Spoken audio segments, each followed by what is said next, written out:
Julie worked in a Prada store in New York. Everything there was expensive, and most clients paid by credit card. But one day, she got a client who got a purse, a wallet, and a dress. All that cost her $3,990. But the woman decided to pay in cash. Julie refused to sell the items to the client and called the police. Why?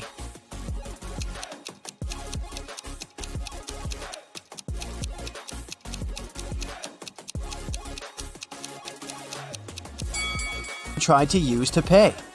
They are two $2,000 bills, which don't exist. The police of Atlanta were notified that a prisoner had escaped from Chicago and taken the plane to Atlanta. Of course, an officer was sent to the airport to find the prisoner and capture them. The police officer spotted 3 people who looked similar to the criminal. Take a look at the passengers. Which one should be arrested?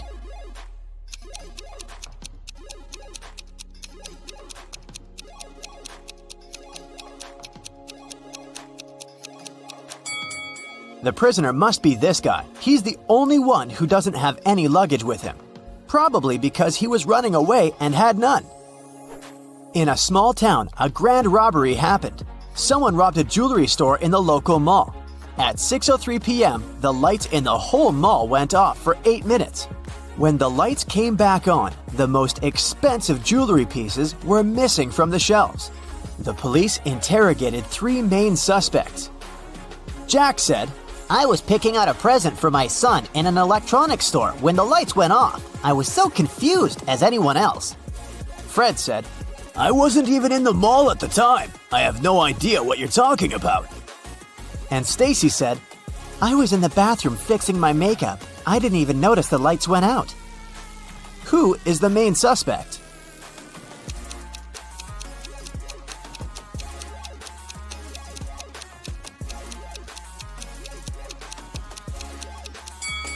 It's Stacy. She said that she hadn't noticed that the light had gone out, but they went off everywhere, including the bathrooms. She would have noticed it, so she's lying. Ava has always wanted to get a cat, but her mom wouldn't allow her to have a pet. So, when one day she found a kitten on the street, she brought it home, but kept it a secret. She succeeded for 2 weeks, but one morning she went down to the kitchen. Have you been hiding a cat in your room? Her mother asked. How did she figure it out?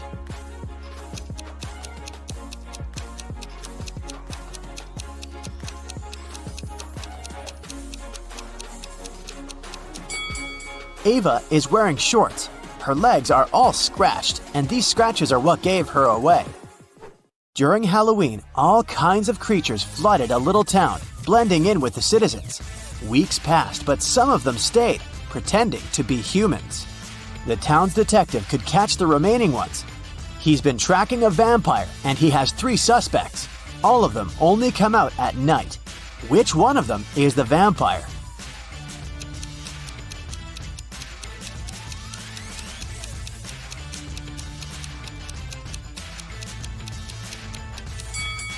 This guy is pale, but it doesn't necessarily mean that he's a vampire.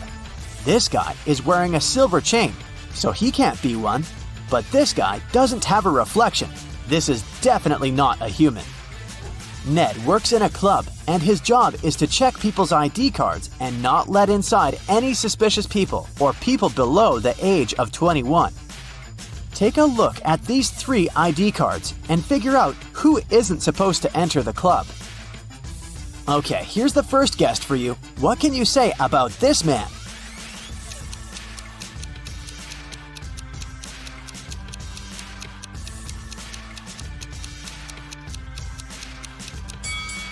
Don't let him in. The person in the photo is totally different. It's not this guy's ID card. Okay, here's the next one. Keep your eyes wide open. Do you see anything suspicious?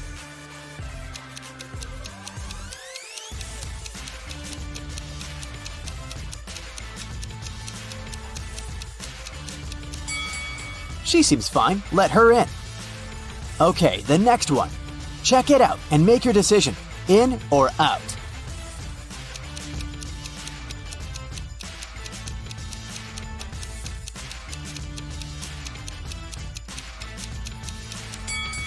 Las Vegas is written with a W. It's a typo, which is unacceptable for official documents. This ID must be fake. Here's the next guest for you to examine. What's your verdict? Will you let her in?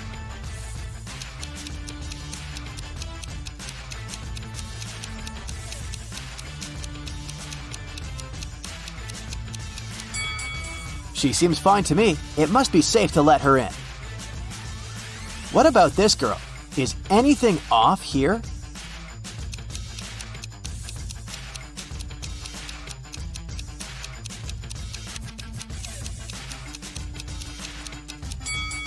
She seems fine to me too.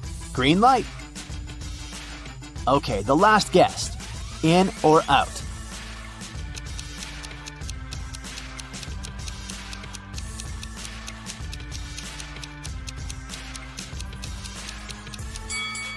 Look, the woman in the photo has a brown right eye and a green left eye. The real woman has a brown left eye and a green right eye. This is too suspicious. I wouldn't let her in. Amelia is a huge modern art enthusiast, and she wants to take her siblings to a new exhibition. A ticket for one person costs $18. A ticket for two costs $30. And a ticket for three costs $45. If she wants to pay as little as possible, should she invite her two siblings at once or go with each of them separately?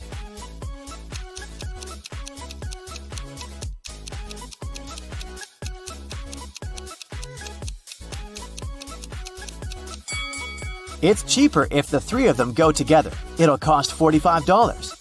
If Amelia went with each of them separately, she would have to pay $30 twice, so she'd pay $60 in total. Ellery has a sweet tooth, and every Friday she goes candy shopping for the week. Tonight, she bought chocolate bars, jelly beans, and gummy bears. She has all chocolate bars but 2, all packs of jelly beans but 4, and all packs of gummy bears but 4. How many pieces of each type of sweets did she buy?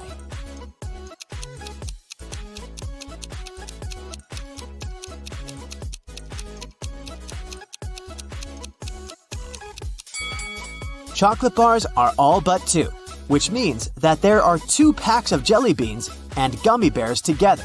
So there's 1 pack of jelly beans and 1 pack of gummy bears. Chocolate and gummy bears are 4 together, so there are 3 chocolate bars. Ailu is a fairy living in her magical forest. Every day, she takes the same route for a morning flight to the lake. One Friday, she was flying to the lake when she met some other creatures moving towards her. There were 2 elves, 3 fairies, and a gnome. How many creatures were going to the lake that Friday morning?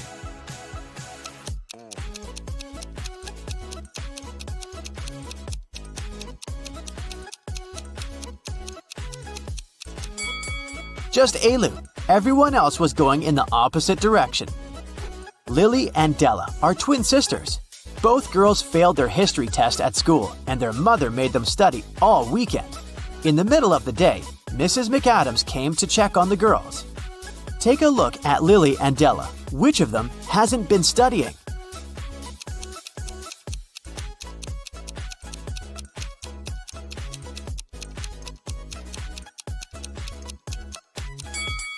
Della, the book she's reading isn't a history book, it's physics. She must have grabbed the closest book as soon as she heard her mother's footsteps.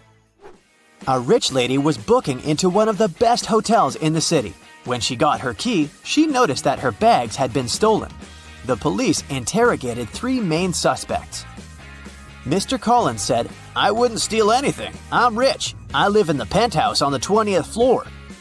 Mrs. Jones said, "I've just returned to the hotel. I've been out all day."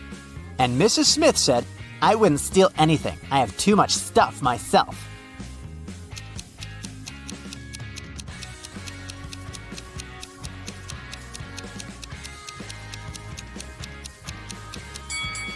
Mr. Collins seems shady. He can't live on the 20th floor because there are only 18 floors in the hotel.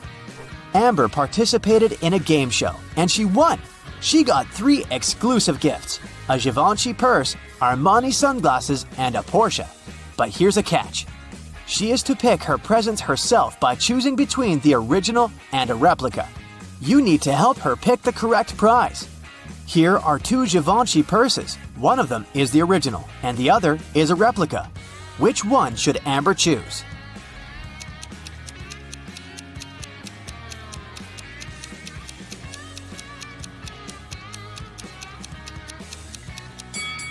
This one, it has the correct logo, so it must be the original. Now, there are two seemingly identical pairs of sunglasses, but only one of them is the original from Giorgio Armani. Which one?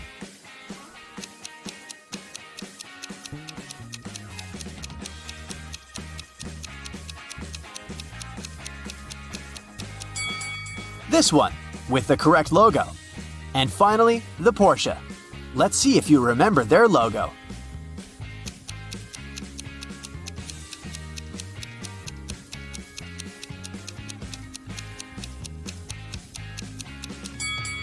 Yes, this is the one. Great job. Wendy is an art teacher. This morning, someone pranked her by putting glue on her coffee mug. She questioned 3 suspects. Blair says, I didn't do it. I was too busy painting these beautiful flowers. Jason says, I overslept and came to the studio later than you. And Zara says, Why would I do that? You're my favorite teacher. who did it?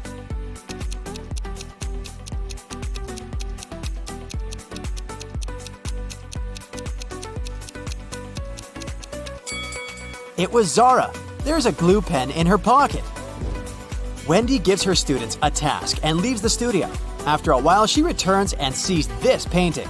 She says, Wow, who painted this masterpiece? 3 students claim to be the author of the painting. Can you guess who tells the truth?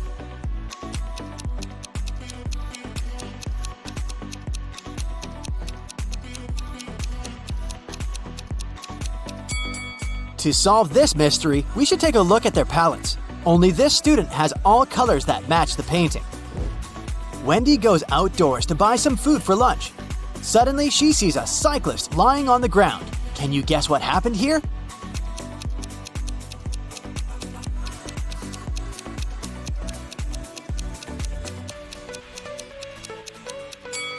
In fact, the car hit the ketchup bottle. The cyclist just fell nearby and got stained.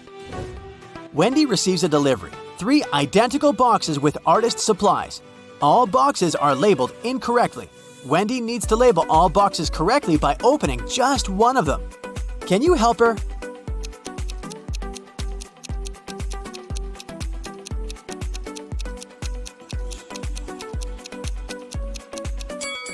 Since all 3 boxes contain the wrong items, Wendy should open the 3rd box. If it contains watercolor, the first box will definitely have brushes, and the second box, watercolors and brushes. And if she finds brushes in the 3rd box, the first one will contain both watercolors and brushes, while the second one, watercolors only. The delivery guy walks outside and yells, Hey, call the police! Someone stole my car! The police begin an investigation and find these 3 suspects. One of them is a thief. Can you guess who?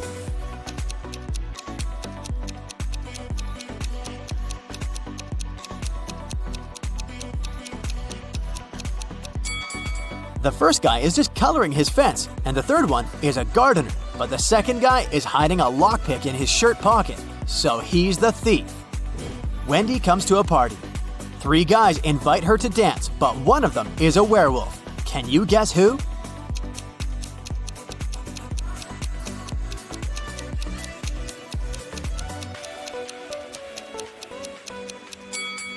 The first guy is just wearing a werewolf costume. The second one has some scratches, but it proves nothing. But the 3rd one has a real wolf tail. After the party, Wendy wakes up in a cell made of ice. She only has a pickaxe in her hand. Meanwhile, her best friend Zach is locked in a similar cell with a drill. Can you predict who will escape?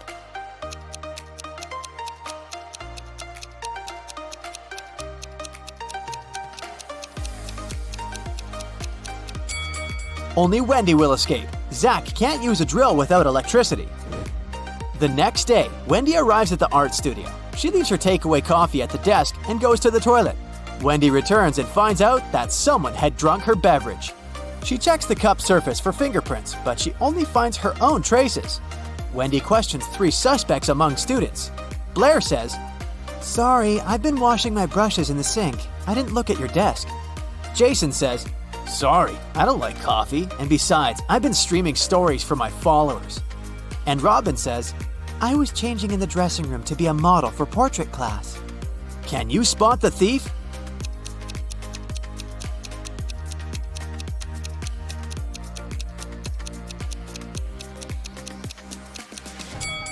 It was Jason. Take a look at his back pocket. He's hiding rubber gloves. That's why he didn't leave any fingerprints. Wendy receives an emergency call. Someone had stolen paintings from her art studio gallery. Wendy interrogates 3 suspects among the visitors. Sarah says, "I came here to buy some of your paintings, but when I entered the gallery, the walls were empty." Jill says, "I went blind 7 years ago, so I didn't see anything. I only visit this gallery to use your toilet." And Robert says, "Why would I rob this place? I'm the major investor." Who's lying?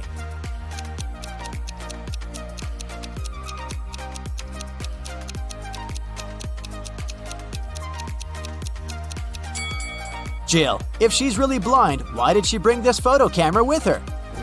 Wendy carries out entrance exams for art students. One of these 3 artists is left-handed. Can you guess who?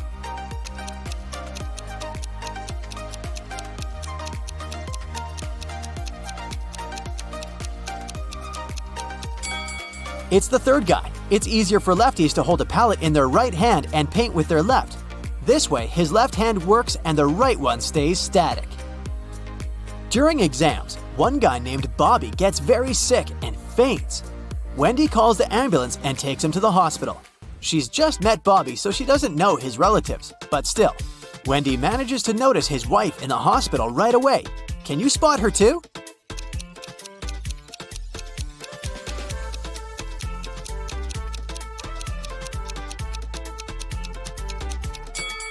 It's the first lady. They have identical tattoos, and the third lady has a similar mole on her cheek, so she's probably Bobby's sister. Doctors suspect poisoning, so they keep Bobby in the hospital to make tests. Meanwhile, Wendy returns to the studio and questions 3 witnesses among the applicants. Sheila says, "Bobby didn't look healthy in the first place. I don't blame him. Everyone was stressed out during exams." Sam says, "I have no idea who poisoned him, but this person is heartless." And Xavier says, "I think Bobby's just pretending to be ill to get accepted out of pity." The next day, Bobby calls Wendy with the test results. He was poisoned. Wendy calls the police right away and they arrest one of the witnesses. Can you guess who and why?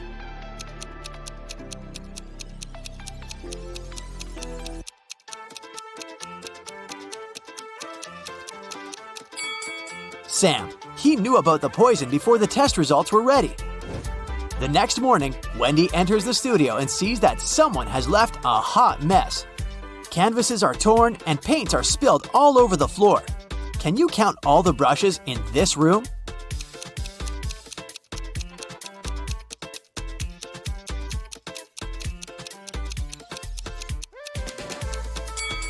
"13. What about the glass jars? Can you count the exact number?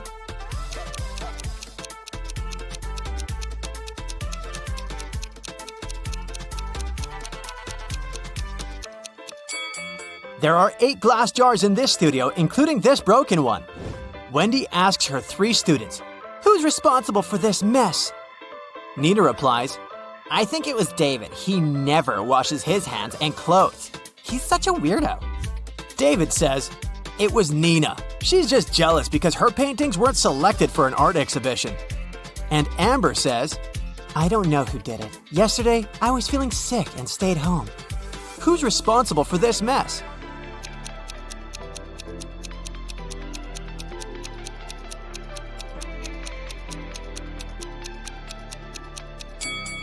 Take a look at the canvas frames. They're all signed. The only canvas that wasn't torn has David's name on it. Therefore, he ruined the studio and his rival's works.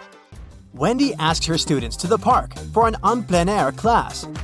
Can you see any weird details in this area?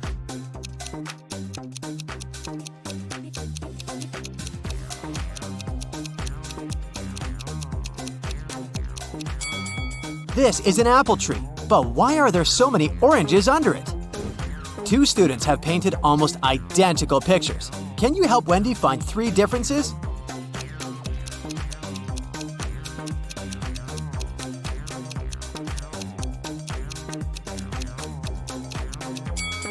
Here they are!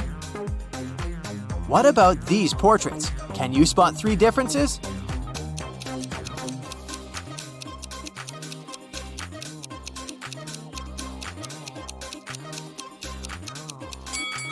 Over here. After the class, Wendy is trying to leave the park and gets lost. She has to walk through this confusing maze. Can you help her find the way out?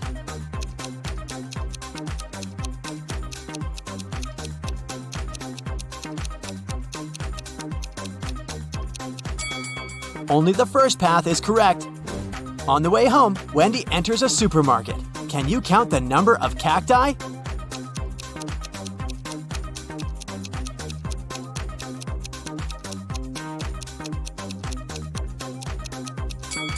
Six. Someone had broken the most expensive car in the parking lot near Wendy's apartment building. The police interrogate 3 witnesses to find out who's guilty. Carl says, "This is my car. I parked it as usual and went home. Wendy woke me up with her call." Gia says, I was just having a yoga class in a studio nearby. "This car belongs to my ex-boyfriend Carl. Too bad he loved this car more than me." And Peter says, "Carl's my neighbor, but he's not my best friend, if you know what I mean. I've been working all day and just arrived." Who broke Carl's car?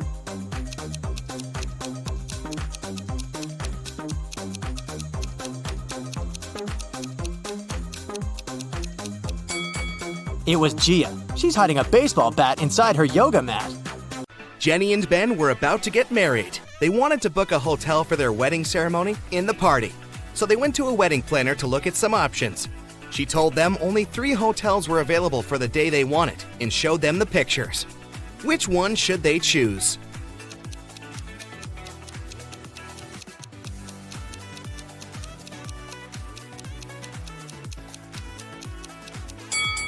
Take a closer look at the 3rd floor windows of the first hotel. In the last window on the right, there's a creepy shadow of a monster that appears and disappears. 5 stars or not, no one would like to get married in a haunted place unless they're an Addams Family member. In the 3rd hotel only has 2 stars. It probably doesn't have the facilities to host a wedding, so the best choice is the 2nd hotel. Great choice, the wedding planner said, and you're in luck because they actually have a great discount offer. If you can answer this riddle correctly, you won't have to pay for the ballroom rental. Here it is. Those who have it, do not say it. Those who take it, do not know it. Those who know it, do not want it. What is it? Do you know the answer?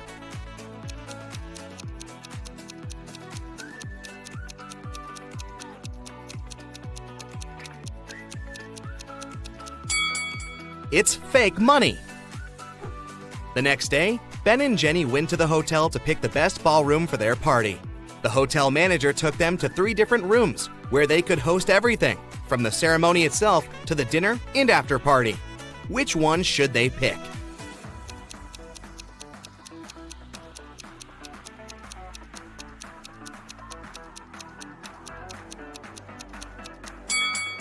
Do you see a little mouse hole in the corner of the first ballroom? The couple wouldn't want such uninvited guests at their party. As for the 2nd ballroom, the chandelier looks like it might fall down any minute. Not the safest option, so they should pick the 3rd ballroom. It was time for Ben and Jenny to pick the wedding menu. Since they were not paying for the venue, they wanted to spare no expense in serving food that the guests would never forget. That's why they called 3 different Michelin star chefs. Each of them prepared a different dish and presented them for a tasting. Which chef, and therefore which dish, should they go for?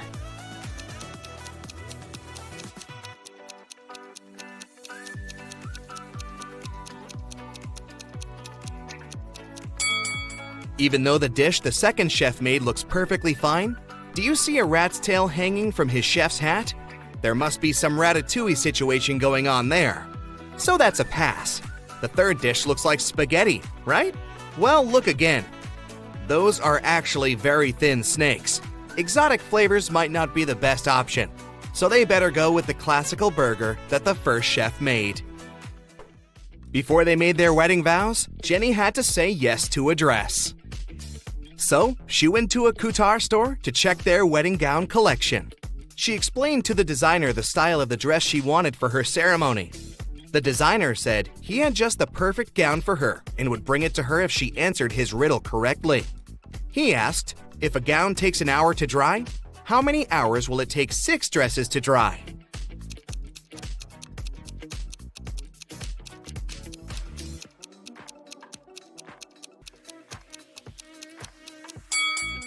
It'll still take 1 hour because they'll all dry at the same time. Ben had one last item to buy on his wedding shopping list, and it was what fastens 2 people yet touches only one. Can you figure out what it is?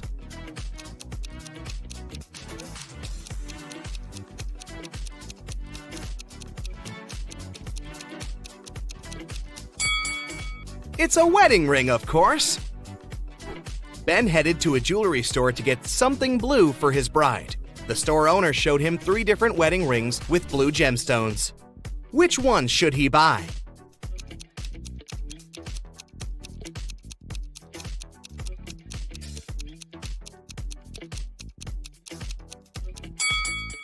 The second ring has an engraving inside, so it must have belonged to someone else before. The gemstone on the third ring has a tiny crack in it. That can only mean it's made of glass or even plastic. So, Ben should buy the first ring with a sapphire. Next, Ben and Jenny were going to send out invitations. One print shop offered them 3 different versions of invitations. Which one should they choose?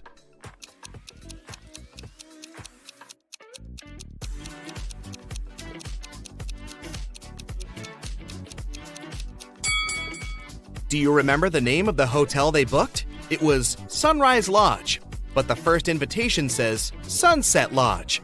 So this one won't do. And on the third invitation, their names are printed as Benny and Jen. That's not our couple, so they should choose the second invitation. Before the wedding, 3 of their friends paid them a visit. One of them brought a painting as a wedding gift, but all 3 claimed that they were the artist who had created it. 2 of them must be lying. Can you figure out who the actual artist is?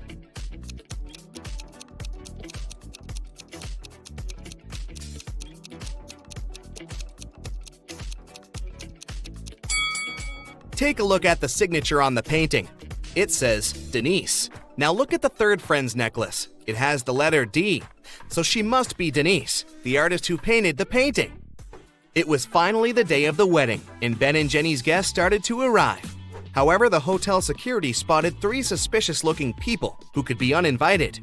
Take a look at these 3 guys. Can you tell which one is not supposed to be at the wedding?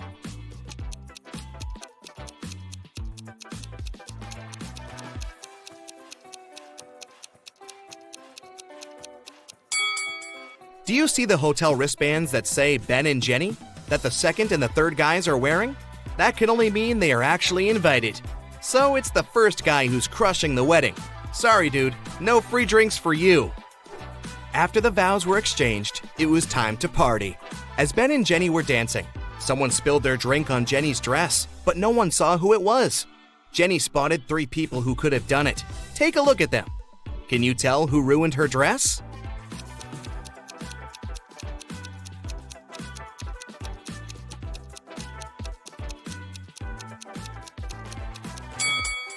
The first guy has spots on his shirt that resemble stains from the spilled drink, but they are actually part of the pattern, so it can't be him. The third lady looks clean, but the hem of the second lady's skirt looks dirty, so it must be her who did it. After the ceremony ended, Ben and Jenny wanted to take a photo to capture the moment forever. But take a look at it. There's something strange about it. Can you spot what it is?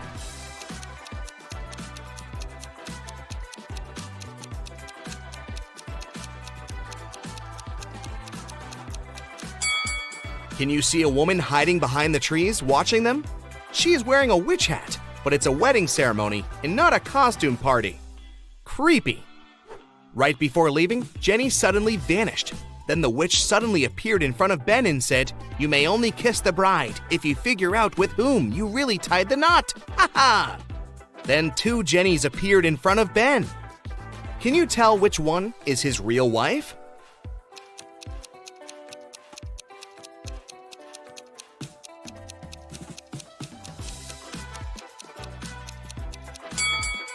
Remember the wedding photo? The Jenny on the left is the real one because her tattoo is on the same side as in the photo.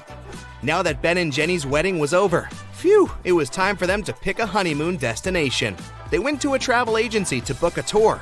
The travel agent offered them 3 different holiday destinations: Ibiza, Cannes, in the Caribbeans. Which one should they go to?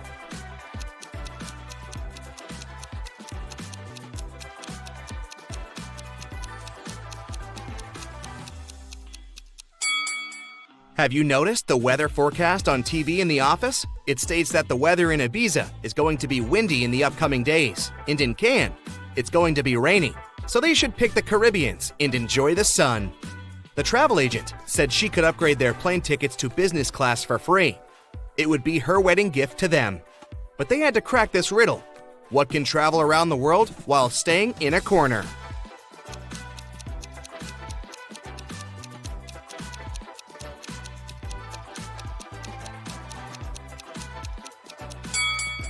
It's a stamp. Time for a coffee and a snack, a big one. But just then, a piercing beep smashes through the silence. The fire alarm! Oh, come on. Students file out of their classrooms, and the entire university has to be evacuated. The students are standing outside, looking at the building. No fire, no smoke even. The president gets a text from the alarm company. The alarm was triggered by a person, not a smoke detector. The president looks around. Time to round up the usual 4 suspects. Matt says he was in the bathroom when the alarm came on. Julia was taking the geography final. Clark and Lex were studying strange green meteorites together in the science lab. Which one of them is lying? You have 7 seconds starting now.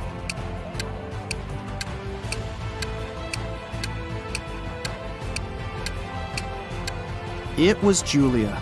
The geography teacher postponed the final, remember? Why would she lie unless she had something to hide? Today's not really his day. Someone cut down a tree right in the middle of the quad.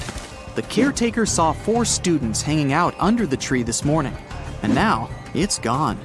Time to interview the suspects. Emily says she's been in the library all day. Loads of people saw her. Sam claims he was in the cafeteria having some soup. Lewis was in the physics final, and Michael says he's been hitting the weights all day, trying to get buff for the beach. Who cut down the tree? Your 7 seconds starts now.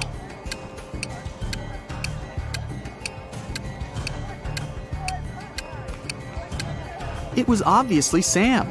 He said he was having some soup, but remember, if he had really been in the cafeteria, he would have mentioned the whole sugar thing. Plus, the president was in there and didn't see him. He's lying. On to the biology final.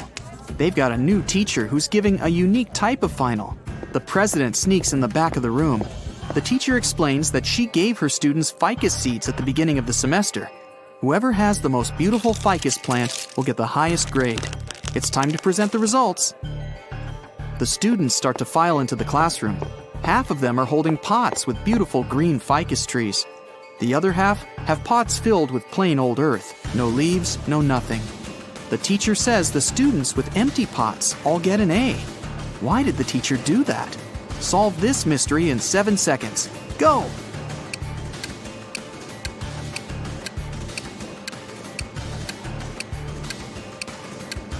At the beginning of the semester, she gave everyone fake ficus seeds.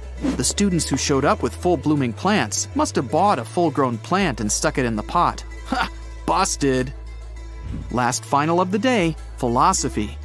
The young teacher is in there, waiting for all the students to take their seats. After that, he puts a bust of an ancient Greek philosopher on the table. The teacher says, "Write a short essay on the following topic: why this bust doesn't exist." The student with the most convincing argument gets an A, while everyone else gets a C. Huh, tough teacher. After an hour, the students hand in their papers. Most of them filled up the front and back, but one student only wrote 2 words, and she got the A. What did she write? I'll give you 7 seconds to figure it out.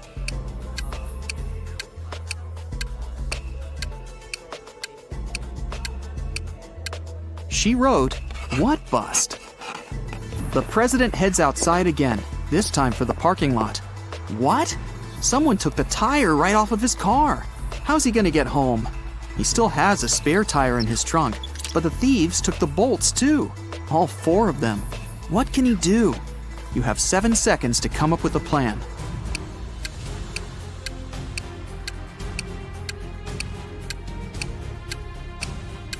He needs to unscrew one bolt from each of the other 3 tires and attach them to the spare.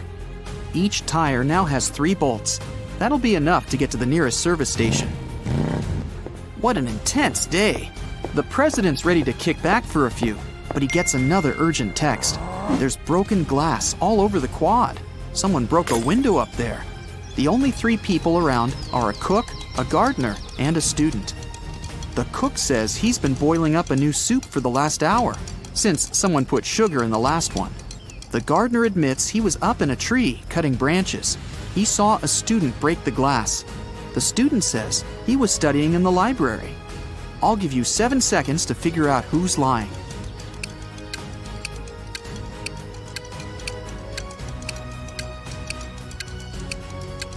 The gardener's lying. How could he have been up in the tree? It had already been stolen. He broke the glass, probably just by accident. The day's finally over. The president heads over for the best tradition on campus, the post-finals party. It's in the basketball arena. There are lights, decorations, and even a DJ. Everyone's dressed up, looking relieved. Finals are over. The party goes all night, but around 4 a.m., someone accidentally slams the doors too hard, and it triggers the automatic locks. Everyone's trapped. The president can be the hero of the party. He just needs to find a way out, grab the spare keys from his office, and open the door from the outside. But how? One of the students, Eric, says he knows how to get out of the gym through a vent. The president looks at him, and his face goes red with anger. Why? Last riddle, 7 seconds. You can do it.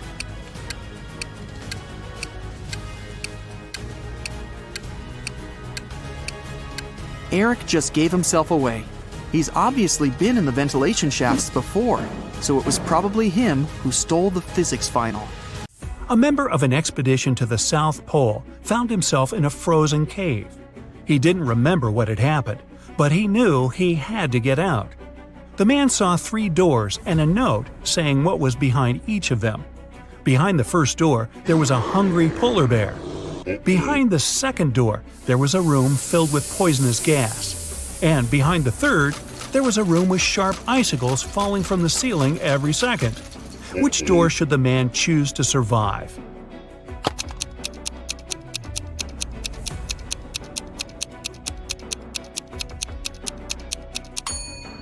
He should pick the first door. He's at the South Pole. There are no polar bears there. After classes, Nora stayed at the university. She needed to finish her project. She was sitting in the hallway. Soon she got hungry. The girl went to grab some food and left all her stuff behind. When Nora returned, she checked her things and called the police. She told them what had happened and reported her wallet stolen. There were 3 other students nearby. All of them were questioned. Kennedy said she had been texting her friends.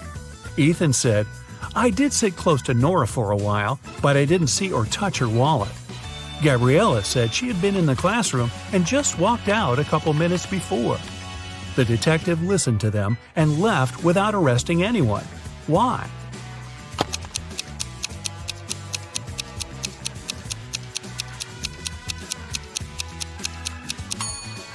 The detective remembered that Nora had gone to get some food.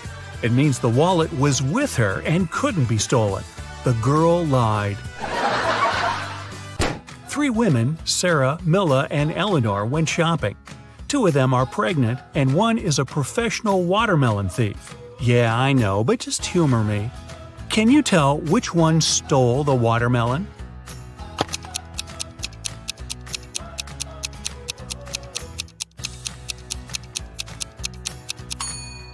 It's Milla. She's wearing heels. It's not the kind of shoes pregnant women would wear. Aurora was spending her summer in the countryside. She often took long walks in the forest alone. One day, she saw a huge mansion. It was obvious no one lived there, so she entered the house. It was dusty inside, but still beautiful. Aurora took some pictures and left the place. When the girl came back home, she looked through her photos. She wanted to pick the best ones to post on her social media, but then she saw one of the photos and screamed. Take a careful look at this photo. Can you see what scared her so much?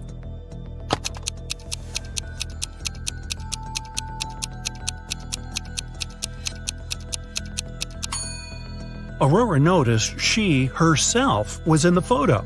But it's impossible. She was alone in the house. Stella and Adeline were sisters. Their grandmother once presented Adeline a bracelet. But both girls loved this piece of jewelry very much.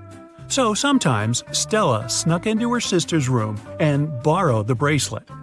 One day, Adeline came home and noticed the bracelet was gone. She knocked on her sister's door. Stella opened the door, realized it was her sister, and shut it again. In a couple of minutes, Adeline managed to break into the room. She started searching for the bracelet.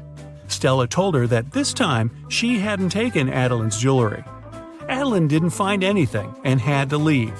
But on her way out, she remembered something and managed to get her bracelet back. Where was it?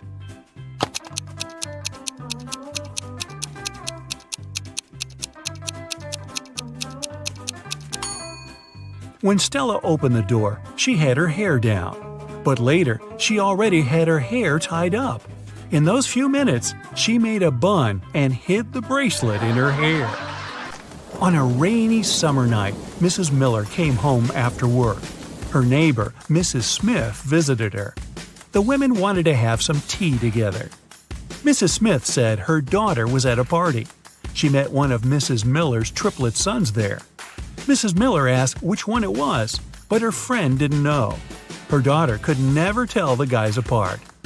The problem was all three of them were grounded and weren't allowed to go out until the next week.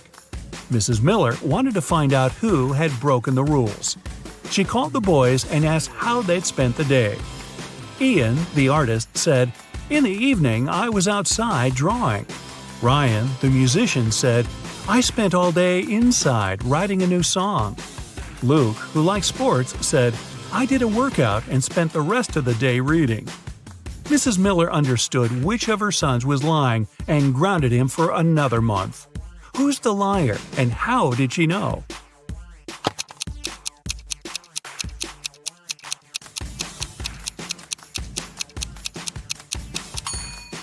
Ian lied. He said he'd been drawing outside, but it was raining. If it's raining at midnight, can you expect that in 72 hours it'll be sunny?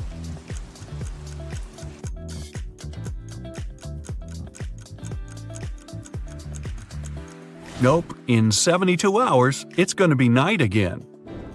In the room, there are two people, both of them sitting. But if one of them stands up, they won't be able to take the other one's place whatever they do. How is that possible?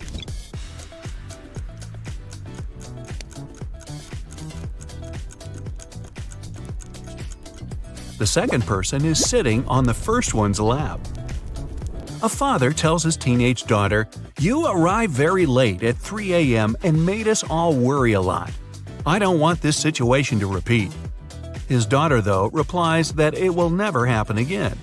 How can she be so sure?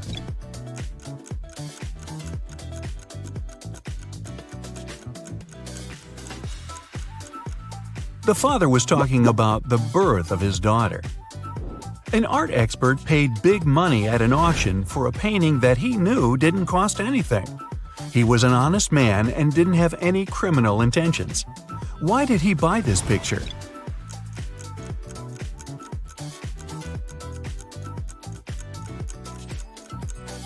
Although the painting cost nothing, its frame was a beautiful and expensive piece of art. A street food vendor has a sign on his stall saying, "1 hot dog, $1.50, 3 hot dogs, $5." He knows it's more expensive to buy 3, but doesn't change his sign. Why?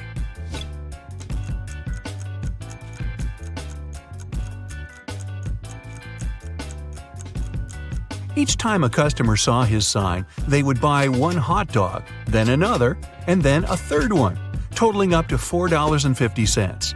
Thus, everyone's happy. The customers think they're clever, and the vendor gets his sales up. During a fire, a bank was robbed. The security guard told the police that he wanted to save a bag of money, but he had to crouch to tie his boot just in front of the emergency exit. At that moment, the door opened and hit him on the head. When he came to, the money was missing. Why was the security guard arrested?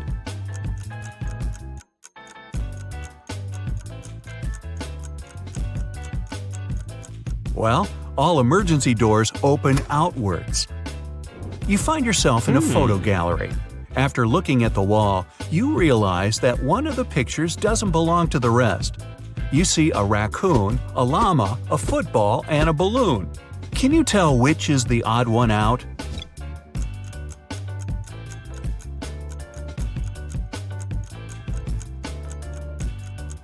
It's the llama picture. The other 3 objects have 2 double letters in their names, but the llama only has 1 double. There's a barrel of water in the yard. You look inside and say that it's more than half full, but your friend argues that it's less than half full. How to figure out who's right without using any measuring tools or removing water from the barrel?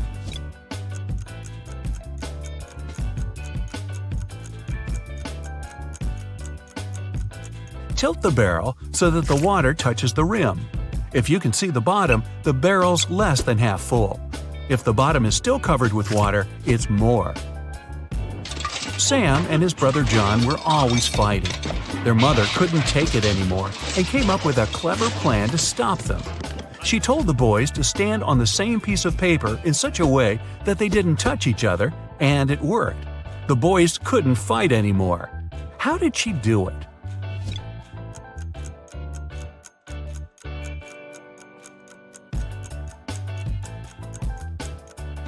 The woman slipped the paper under a closed door and made Sam stand on one side and John on the other. There is a bridge that is 1 mile long. It can hold only 5,000 pounds at one time. That's exactly the weight of the truck that's crossing it. The truck reaches the middle of the bridge and stops. Suddenly, a bird lands on the truck. Is the bridge going to collapse?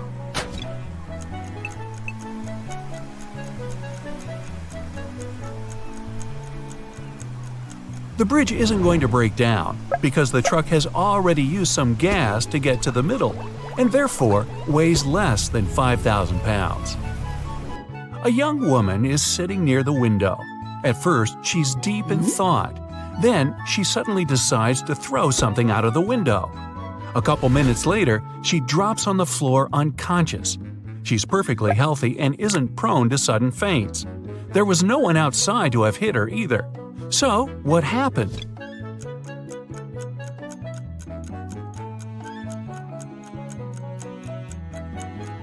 She was knocked out by the very same thing she'd thrown out the window. It was a boomerang that came back and hit her on the head. Well, that was a dumb thing to do. 2 men are in a room facing each other. One of the men is a psychic and can see into the future. He predicts that in 10 minutes, the other man will be hit on the back of his head. Of course, shocked and paranoid, the other man can't stop staring at the clock on the wall. And exactly 10 minutes later, he's lying face down on the floor. How could it happen?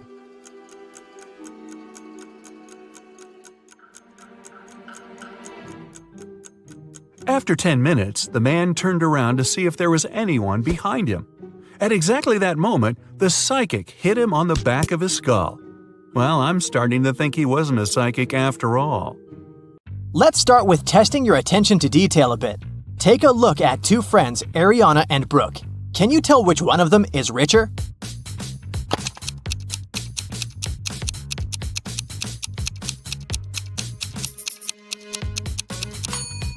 It must be Ariana. Look, she has an original Louis Vuitton purse.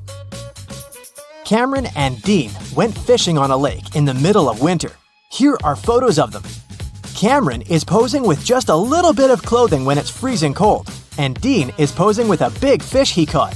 Which one of them is less smart?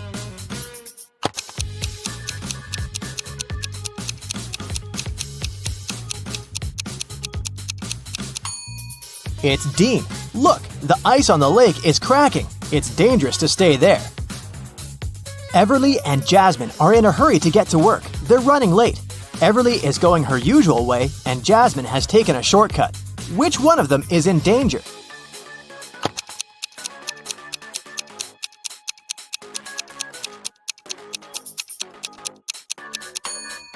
Jasmine, look, she's walking close to some buildings. There are icicles hanging there. It's very dangerous to walk under them. Noelle and Nash are walking outside. Which one of them is in danger?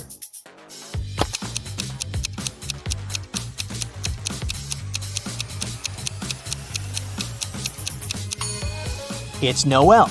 Even though Nash is blind, he has a stick and he'll know that there is a hole. Noelle might not notice this because she's too focused on her phone. For her wedding anniversary, Charlotte received a diamond necklace. Next evening, she was having dinner with her friends and showed the necklace to them. She let them look at it and left for the bathroom. When she returned, the necklace wasn't there. Her friends told her that she had taken it with her. Take a look at the pictures before and after and tell where the necklace is.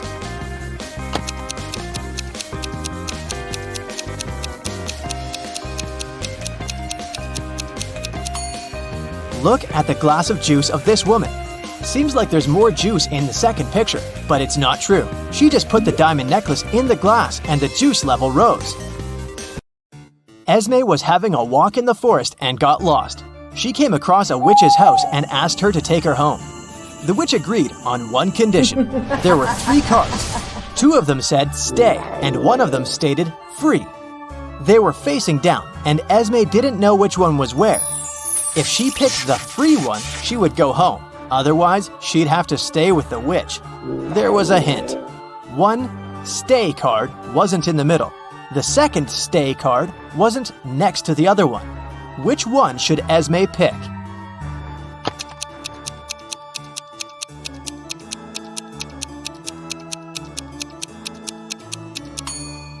If 1 stay isn't in the middle, it's either on the left or on the right. Otherwise, if the other one can't be next to it, then it's definitely not in the middle, but on the other side. So, Esme should pick the middle card. It must be the free pass. Ava needed to sneak into her mom's computer to delete an email she had accidentally forwarded to her, but the account required a password she didn't know. Luckily, there was a hint, and here's what it said. What do you think the password is?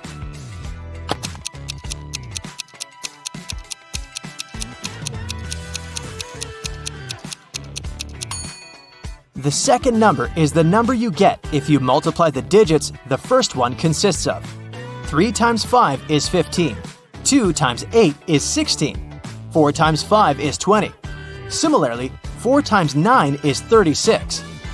And 7 times 8 is 56. So, the password must be 3656. Gianna owns a factory producing cars. 3 workers can assemble 3 cars in 3 days. How many cars can 1 worker assemble in 1 day?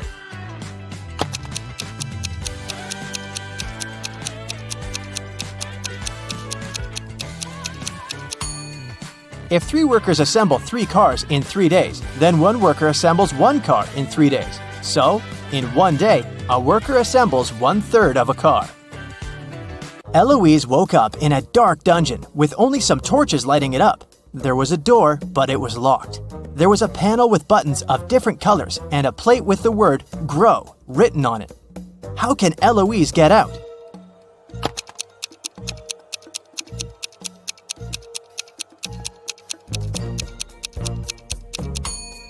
The word is the hint, and the letter it consists of are the first letters of the colors of the buttons Eloise has to press, in respective order, which are green for G, red for R, orange for O, and white for W. Miel likes everything to be in perfect order. Her room is very organized, and even her collection of numbered marbles is sorted into 3 boxes. In the first box, there are marbles with numbers 1, 2, and 7. In the second box, there are marbles numbered 1, 4, and 5. 2 marbles in the last box have numbers 6 and 3 on them. What's the number on the last marble in the last box?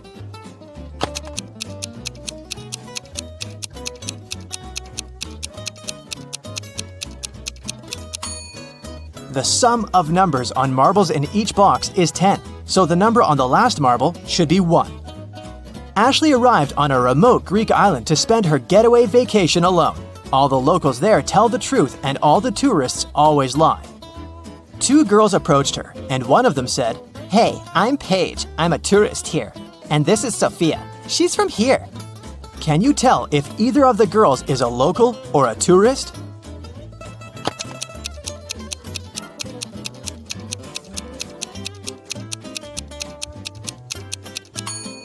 Since locals always tell the truth, a local would never call themselves a tourist. So, Paige must be a tourist, which means that she's lying about Sophia being a local. So, Sophia is a tourist too. Calliope is a queen of a remote island country that no one has ever heard of and that isn't on any maps. She wanted to make sure that there are more girls being born in her country, so she passed a new law. Every family should give birth to their descendants until they have a daughter. After they have a daughter, they can't have any more descendants. With this law, what will be the ratio of men and women in the country after many years and generations pass?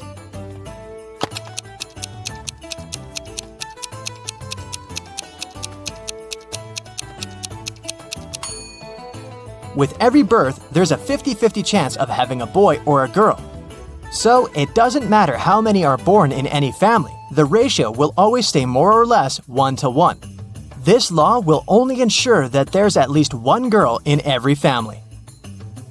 Hannah found her old necklace, which is now broken into 5 short chains, having 4 gold links each. She took it to a jeweler, asking him to fix it. The jeweler said the cost of repairing it is $10 for every link he needs to open and reseal. So, since he will break a link in each chain, it will cost $50 to repair it. Is there a better way to do it that will cost Hannah less money?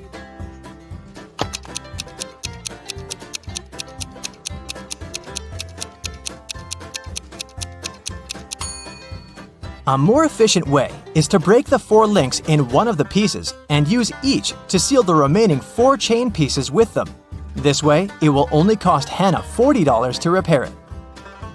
Okay, now let's take a little break and have fun. I'll show you some emojis, and your task is to guess which movie they describe. Here's the first set for you. What do you think?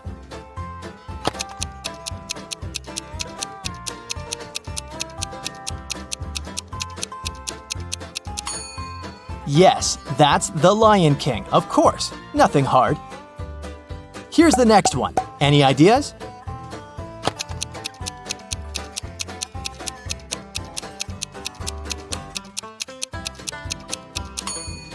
Beauty and the Beast, another Disney classic. This one is my personal favorite. Have you seen it?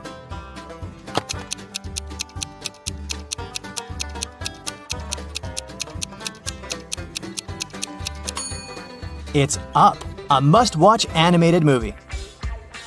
Let's try something newer. Can you recognize this one?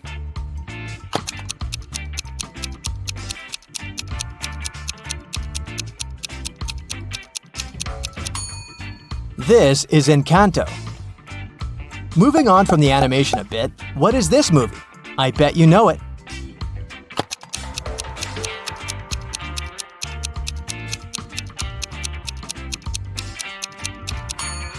It's Alvin and the Chipmunks, a movie about singing chipmunks. Miss Harrelson called the police and reported that someone had broken into her house. When the officers arrived, they found the woman tied up to a chair. She said a man in a black mask had entered her house and tied her up so that she couldn't even move. Then he had stolen all her savings and left. But the officers didn't believe Ms. Harrelson and arrested her for misreporting. Why?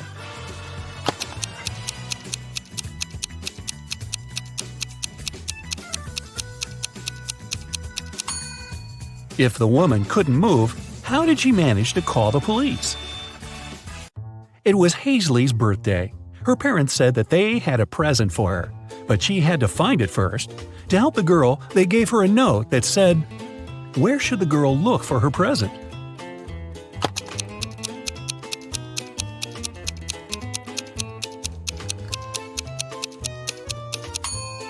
It seems as if the note doesn't make any sense, but that's only because the two halves of each word are switched. If Hazley places them in the correct order, she'll get pretty straightforward instructions.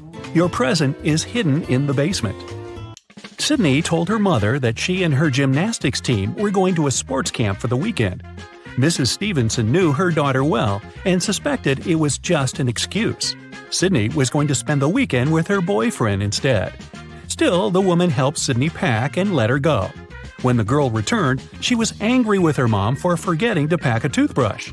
That was when Mrs. Stevenson realized she had been right, and Sydney hadn't been to the sports camp. How did she figure it out?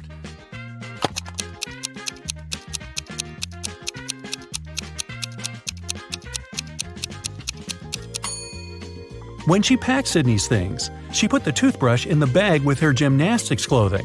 If her daughter had indeed been to the sports camp, she'd have opened the bag and found the toothbrush. But she didn't, which means she never used that bag. Look at these people who are doing their grocery shopping. One of them has stolen a watermelon. Can you tell who?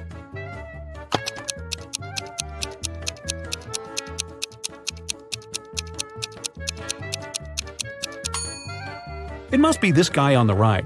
He's holding a soccer ball, but it looks as if it's very heavy. And since soccer balls don't weigh much, it must be a disguised watermelon. Mason went on an expedition to Antarctica. His boss asked him to send pictures as proof that he was actually there. Mason sent pictures every day, but when he returned from the expedition, his boss fired him. Take a closer look at the pictures and try to understand what his boss didn't like.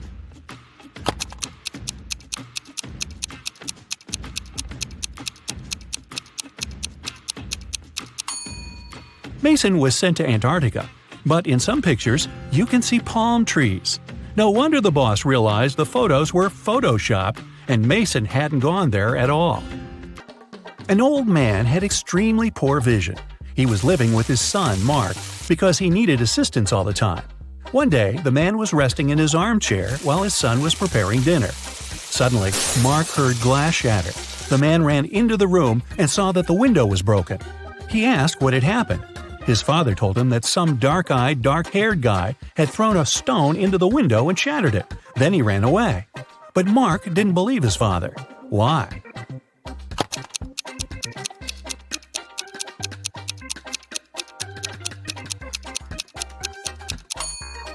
The man had extremely poor vision, and he wasn't wearing his glasses at the time of the accident.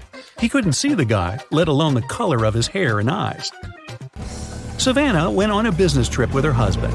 In the evening, the woman didn't feel well and suddenly blacked out. When Savannah woke up a couple of hours later, she couldn't remember anything. There were two men in front of her, and both claimed to be her husband. The woman couldn't remember which of them was her real husband. Can you help her figure it out?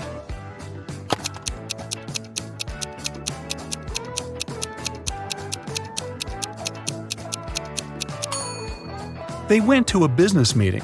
That's why they are both dressed accordingly. The guy in a hoodie doesn't look formal, so her husband must be the other one, the man who's wearing a suit. Now, this girl, Susanna, can't remember who her husband is too. Can you help her?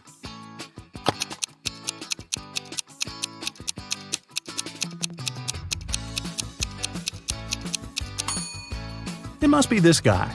Look, he's wearing a ring while the other doesn't seem to be married. Ava's parents, John and Catherine, came to the hospital to pick up the teenager. Can you tell which of these young people is their child?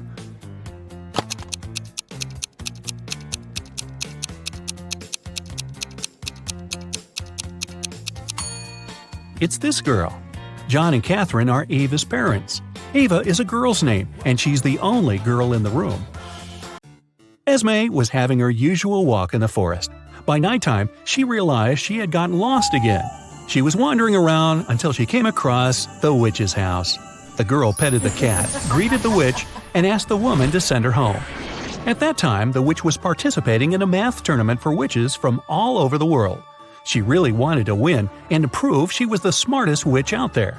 There was one last task she couldn't solve. The witch promised that if Esme helped her, she'd let her go home. If not, Esme would have to stay with the witch forever. Here's the task. Make 3 identical squares by moving only 3 matches.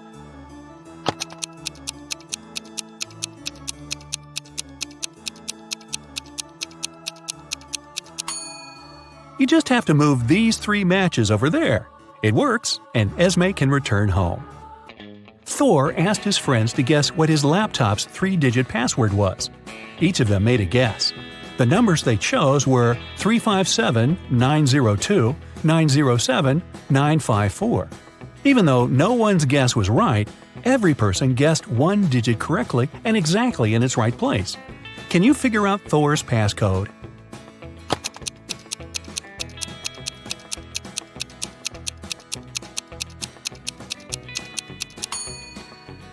Since just one of them guessed 1 digit correctly, the first digit can't be 9. In this case, 3 people would have guessed it right, and there wouldn't be enough people to guess the third digit. The only other option for the first digit is 3, which means the second digit can't be 5 and the third one can't be 7. Since the second one can't be 5, then it's 0. 2 people guessed it correctly. And the third digit is 4. If it was 2, it would mean someone guessed 2 digits correctly, 0 and 2. But that's not true. So, Thor's code is 304. Students were divided into 2 teams to do one task. Storm, Dean, and Brooke were in Team Yellow. Elsie, Emma, and Veda were in Team Purple. Following the same logic, what group does Lexi belong to?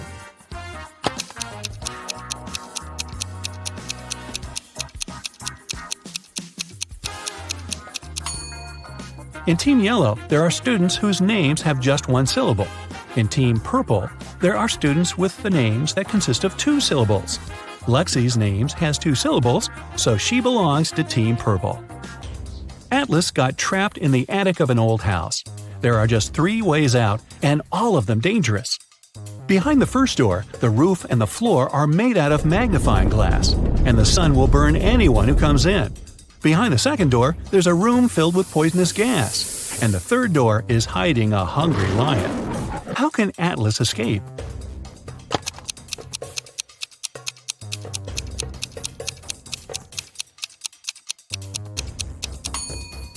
He should wait until it's night. The sun will set, and the guy will safely walk through the first door. Now, take a look at Iris and her close friends, Max, Ginny, Josh, and Ren. Who's her partner?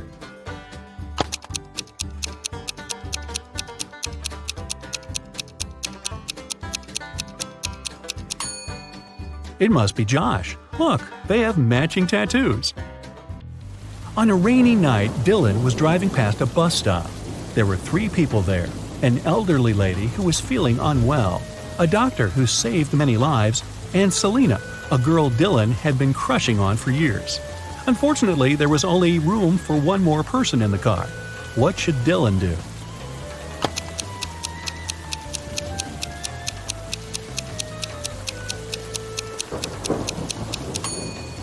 He should give his car to the doctor, who would take the elderly lady and drive her to the hospital. And Dylan can stay at the bus stop with the girl of his dreams. Charlie, Andy, Taylor, and Alex are all related to each other, but one of them is the opposite gender from the other 3. Here's what you know. Alex is either Charlie's brother or Charlie's only daughter. Alex's sister is either Andy or Taylor. Taylor's only son is either Charlie or Andy. Can you tell who's the opposite gender from the other 3?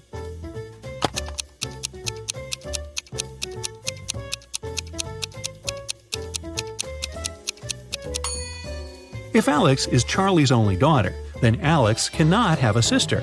It means that Alex is Charlie's brother. If Alex's sister is Andy, then Andy's a girl. And according to fact 3, Charlie is Taylor's only son. But Alex is Charlie's brother. So we have a contradiction here. It means that Alex's sister is Taylor. So Taylor's a girl. Charlie, Alex, and Taylor are siblings. And Andy is Taylor's son. Keenan was watching TV when a detective arrived with a search warrant. The detective said that the city bank had been robbed, and Keenan was the main suspect. The man replied that he hadn't even left the house that day. He couldn't do anything. The police didn't find the money, but still arrested the man. Why?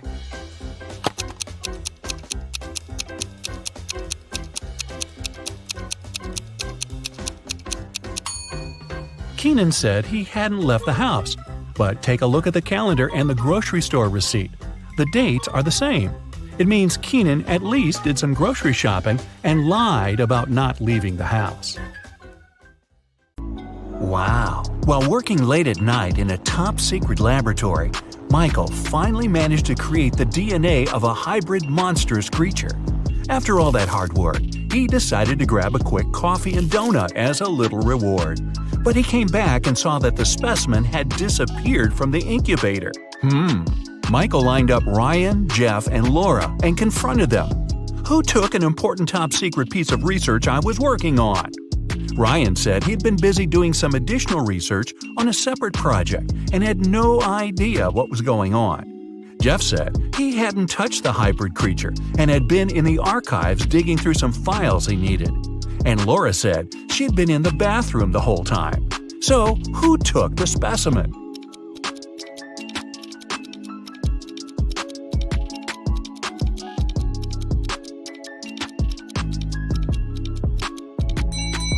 Michael never mentioned that he was dealing with a hybrid monstrous creature. Jeff just let himself get caught. Better think smart next time. Anne absolutely loathes winter, but just like anyone else, she has to go out and do stuff.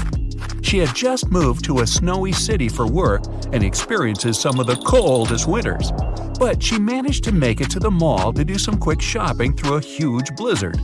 When she came back to her parked car, she discovered that someone broke into it and took her belongings. When the police lined up the three suspects, they each gave their stories. Francesca said she had been polishing her car outside and didn't know anything. Ned said he had been shopping for clothes, and Earl said he'd been sitting in a cafe on the upper floor of the mall. The police arrested the suspect. Who was it?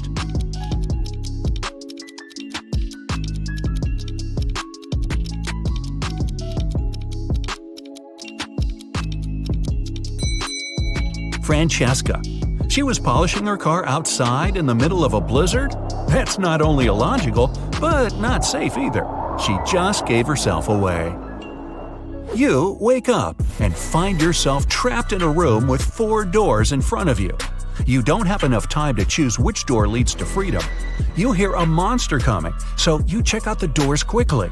The leftmost door has a sign on it saying, "Take the door on the right to break free."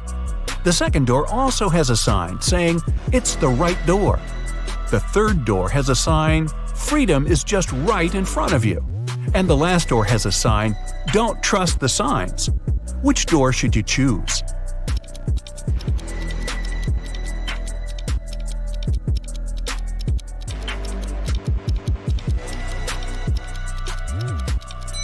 The last door. It says not to trust the signs, but it doesn't mean that they're lying. The first door says to take the door on the right. Not necessarily the last door on the right, but just the one on the right. The second one says, it's the right door. Not the correct door, but the right door, as in the door on the right. The third door says freedom is just right in front of you. That just doesn't make any sense, does it? So it's the last door on the right that leads to freedom. Mason was extremely happy when he got the news that his sister Jane was coming to town. He had just started a new job and couldn't wait to host her for the first time. She was only able to see some nice pictures of the places he visited, including where he lived. When he picked her up from the airport, he noticed something slightly off about her. She was robotic with her responses and seemed stiff with her movements. She wouldn't eat and only insisted that she wanted to rest up. Strange. Had he been watching too much sci-fi? After a while, Mason hears a knock on the door, and to his surprise, it's Jane. But I thought... Jane tells him that the Jane in his apartment is an imposter. When the Jane in the bedroom goes out and sees the other Jane sitting on the couch, they're both in shock. They both try to convince Mason that they're the real Jane. But who will Mason believe?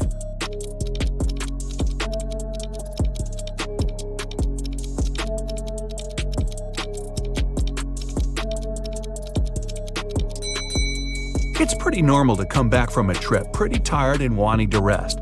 But how did the second Jane know where Mason lived without prior knowledge? And she didn't even break a sweat running up to the apartment. On a nice day, Vivian, who lived in a town on the seashore, decided to go for a hike alone.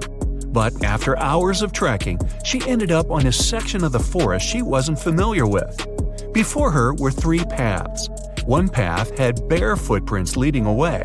Another had human shoe prints, and the third was right by the river. Which one should Vivian take to find her way?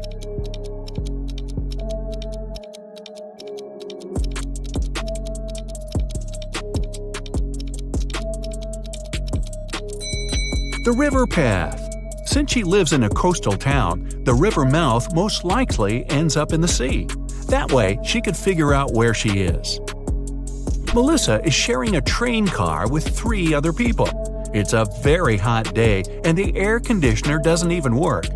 James starts complaining and only calms down after opening the window. Melissa lays down her red silk scarf her grandmother gave her next to her. Judith compliments it. Robert, a senior, mentions that he forgot to bring a gift for his wife who will pick him up from the train station. James has a crush on Judith. After a while, Melissa goes to the bathroom and comes back to find the scarf missing. Who was the one who took it?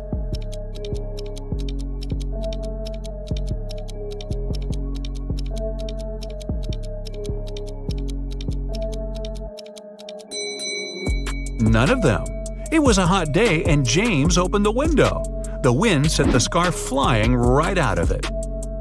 Some zombies have Diego trapped in a room. They're surrounding him. He's stuck and can't escape. Their arms are breaking in and reaching for him. When Diego looks around, he realizes that he's in a small newspaper stand with magazines and pocketbooks. And looking around him more attentively, he finds a roll of tape nearby. How can he avoid those nasty bites?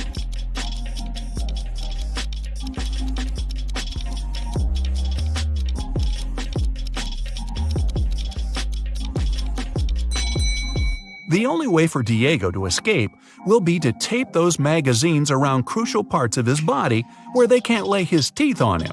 It'll be light enough for him to run away from the zombies without getting hurt. Plus, he'll have plenty of reading material for the road. Evan got lost in a forest, and just his luck, it was snowing. The only thing the police searching for him found were 4 parallel lines leading into the forest. Something doesn't seem right, they thought, and took several people into questioning. Nick said he had been at the store buying some groceries. Vanessa said she had been babysitting. Christina had been at work the whole time. After hearing the stories, they arrested Nick. Why?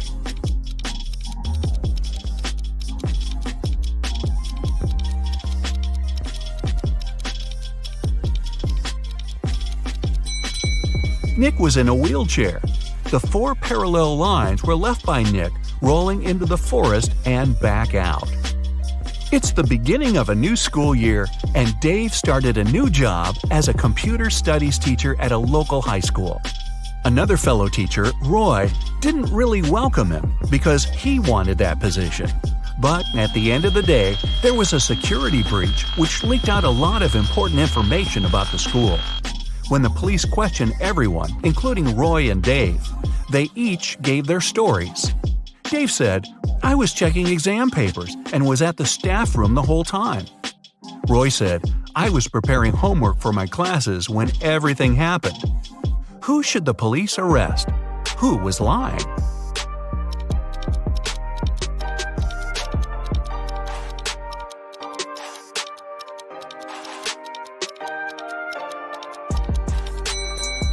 Dave.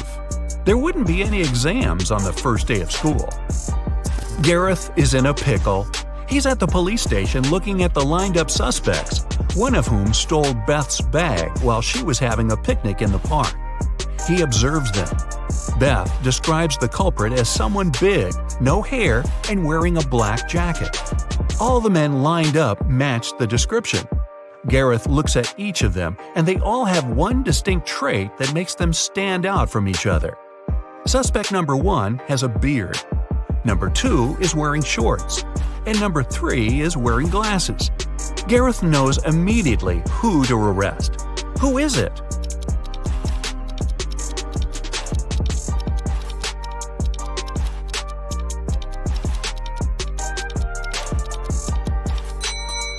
Suspect number 1 has dirt all over his boots.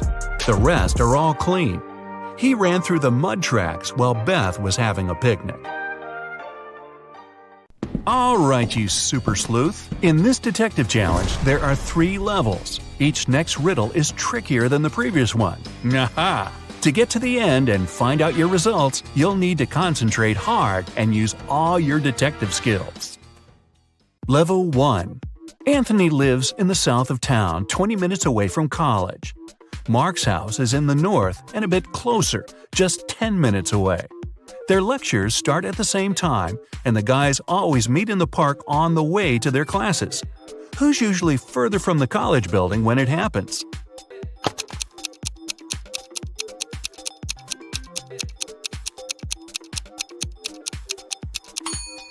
The boys meet at the same point. It means they're the same distance away from the college building.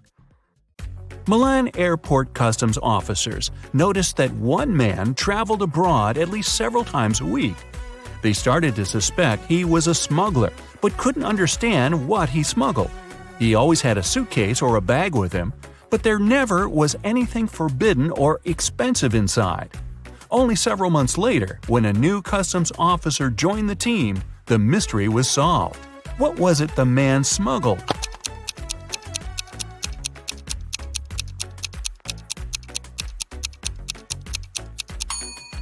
He smuggled designer suitcases and bags.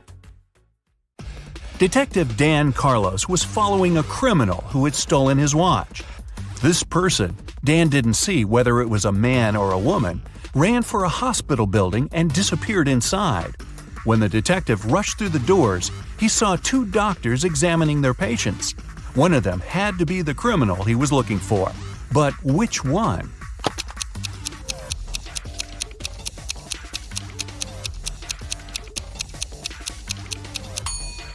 It's the woman on the left. Her stethoscope earpieces aren't in her ears. Emily had passed a difficult test with flying colors. But for some inexplicable reason, her professor's sure the girl cheated. After arguing for a while, they come to an agreement. If Emily solves one riddle her teacher will give her, she'll get to keep her high mark. On the piece of paper the professor hands her, there's just one word: house. The girl doesn't need much time to figure out the answer. What is it?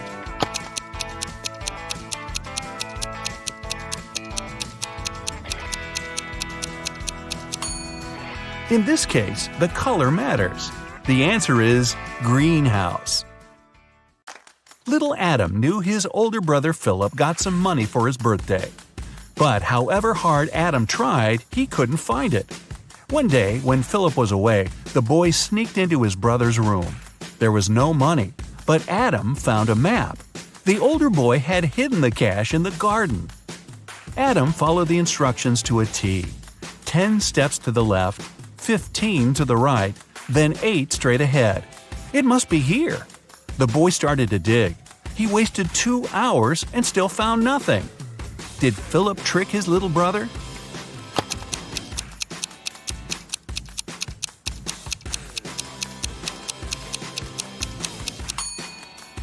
Adam's steps were much smaller than his brother's. That's why he was digging in the wrong place. Level 2. It was the middle of a working day, and Helen was in her office. Suddenly, her home security system informed her there was someone inside. The woman called the police. She was sure the intruder had been sent by her competitors. She thought he was after the memory card with the information about her new project. When the police arrived, there was indeed a man in the house. They searched him but found no memory card. He couldn't have swallowed it. Then where was the card?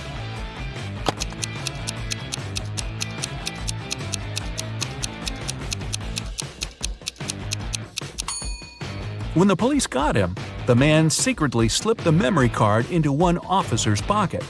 After being searched, the criminal retrieved the card. The manager of a ski resort has gone missing. The police suspect 3 people that are staying at the hotel. Unfortunately, no one can find any of these people. They're probably on the slopes skiing. The police officers have no time to waste and decide to examine their rooms. Look at the suspect's stuff and say who is behind the disappearance of the manager.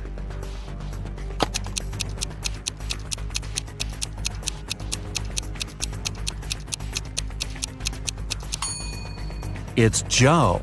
He's the only one who doesn't have warm clothes or winter sports gear and equipment. It means he didn't come to the resort to have some fun. Jason, a rich traveler, stayed in a small but expensive hotel at the seaside. During a severe storm with gale-force winds, there was a blackout. The whole area was plunged into darkness. People stayed without electricity for at least 2 hours. The problem was finally solved, but Jason discovered that during the commotion, someone had taken his wallet with tons of cash and all his credit cards. The police arrived and questioned the people who had been in the hotel at that time. Justin, the receptionist, told the detective he had been in the basement. He had been trying to start an emergency generator. Unfortunately, he didn't succeed. Nicole, another guest, said she arrived an hour before the blackout. She was exhausted. She lit several candles, unpacked, cleaned herself, and went to bed. Gregory, the hotel driver, said he had been at the airport. A new guest had arrived, and he went to pick him up. The police immediately figured out who was lying. Can you?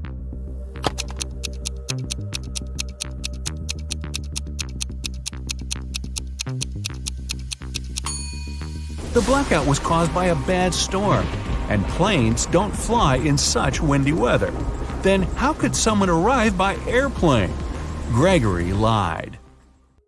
In the 22nd century, robots live among people, and it's nothing out of the ordinary. But sometimes they resemble people so much it makes detective work way harder. Like this time. Eric Blank, an experienced police officer, has to figure out which of the 3 suspects is guilty of identity theft. He knows for sure the culprit is a robot. But who isn't human?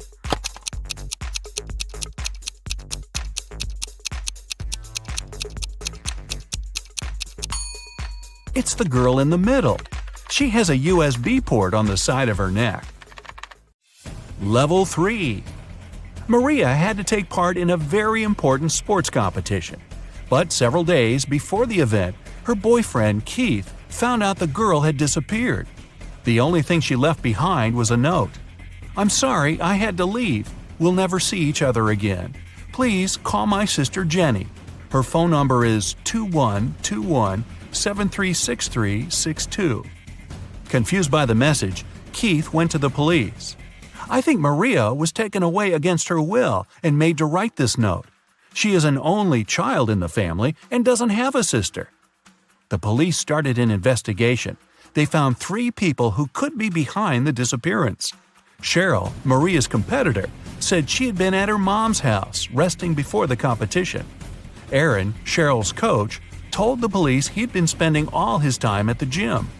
And Kyle, Maria's coach, said he had felt unwell and stayed in bed. Who knows something about Maria's whereabouts?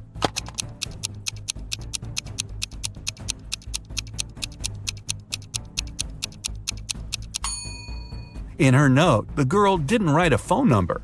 This way, she encoded the criminal's name, Aaron. Boy, who needs a coach like that? Janet had a dream. She wanted to become her professor's assistant. The man was a famous and talented scientist. The man knew she was a smart girl. But before offering her the position, he decided to put her to the test. The professor took her to a house with 2 rooms, completely isolated from each other. In one room, there were 3 switches. In the other room, there were 3 light bulbs. Janet had to stay in the room with the switches. She was allowed to go to the other room only once. She had to understand which switch was connected to each of the bulbs. The girl managed to solve this task. How did she do it?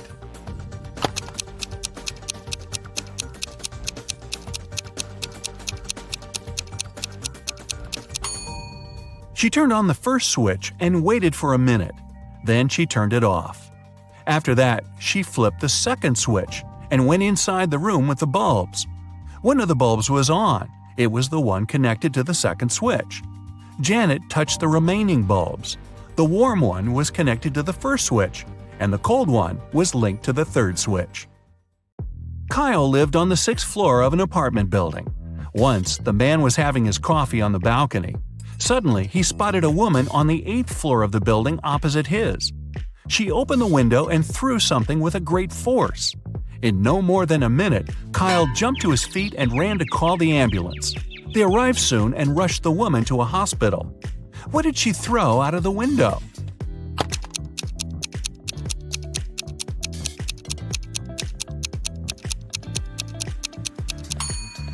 It was a boomerang. Hey, I didn't say all these people were smart. Do you feel like cracking another rebus puzzle, this time a more difficult one? Take a look at this. What does it mean?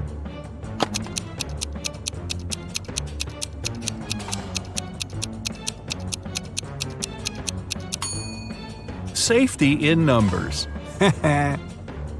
If you've managed to get through the first level, you have better logical skills than many other people. Watching more detective movies can make your observation skills sharper. If you've left behind 2 levels, congrats! You must have strong analytical thinking skills. Just pay a bit more attention to details. If you've passed all 3 levels, wow, way to go! Very few people can get to this point. You must be the one people ask for advice in tricky situations, because you can find a solution to any problem. Today, we trek into a mysterious cave teeming with treacherous traps. They will test how your brain works in extreme conditions. And if you pass them all and come out alive, congrats! You have ultimate survival skills. Please remember to share your results in the comments. Here we go. You enter the cave and find yourself in a pretty large hall where strange little people in weird masks meet and greet you. They take you to a table in the middle of the hall, and they seat you in front of it, gently but firmly. One of the masked individuals puts 3 muffins on the table before you. You're pleasantly surprised by their hospitality, but they start sneering under the masks, and you realize there's something wrong with the treats. It's the first trap. The person who laid out the muffins on the table explains what's inside the muffins in a creaky voice. The first one has some boiled nettle leaves in it. The second one is swarming with live ants. And the third one is seemingly filled with chocolate, but it's actually mud. So, which one would you choose to eat?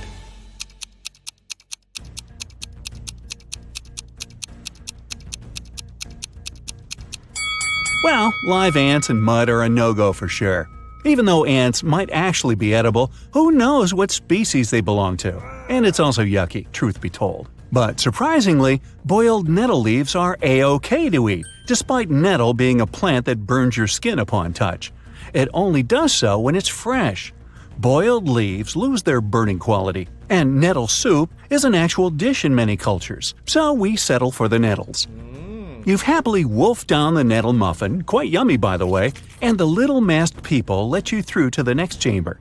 As you walk down the hall, suddenly the floor starts shaking, and before you can leap to safety, it crumbles beneath your feet, falling down and taking you with it.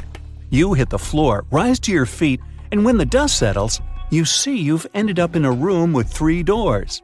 Great, it's another trap. Each door has a warning sign on it, and there's also a panel with 3 levers marked A, B, and C. Of course. Each of the levers opens a specific combination of doors, not just a single one. The sign on the first door says it contains swarms of mosquitoes just waiting to drink you dry. There is toxic gas behind the second door, which will fill the chamber you're in as soon as you open the door. And the third door releases a powerful stream of water that will wash away everything it hits, but it will only last 30 seconds. The A lever opens the mosquito door and the gas door.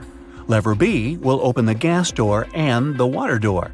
and the C lever will release the stream of water and the mosquitoes. Oh goody. Which one would you pull?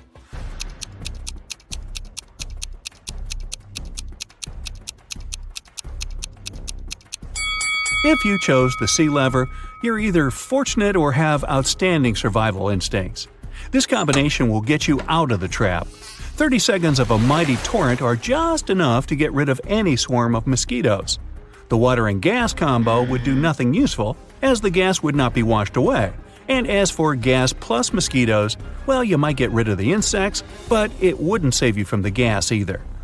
Now you dry yourself as you can after the shower and walk out of the room you were trapped in, waiting for another trap to show up. Bang! A huge boulder falls right behind you and starts rolling your way. You run away from it and duck into an alcove in the wall to your side. The boulder rolls past and you sigh in relief. You walk further and reach a straight hallway with rounded walls and a ceiling that slopes downwards. With a thunderous crash, another boulder smashes through the ceiling and comes barreling towards you fast. The boulder fits the tunnel perfectly, and there's no hiding place to get away from it now. A few feet ahead of you are a series of tripwires that stretch from floor to ceiling close to each other. They're very sensitive, and each one will cause a bottomless pit to open right beneath your feet if you touch it. To your left is another alcove in the wall, but if you attempt to squeeze into it, the boulder will press you with some force against the wall as it passes, and the wall has nails sticking out of it from floor to ceiling. Down by your feet is a hole in the floor, but it's only a couple of inches deep. On the bright side, there are no nails in it. So, what's your choice? A. Try to slip between the tripwires. B. Squeeze yourself into the nailed wall. Or C. Lie down in the hole in the floor.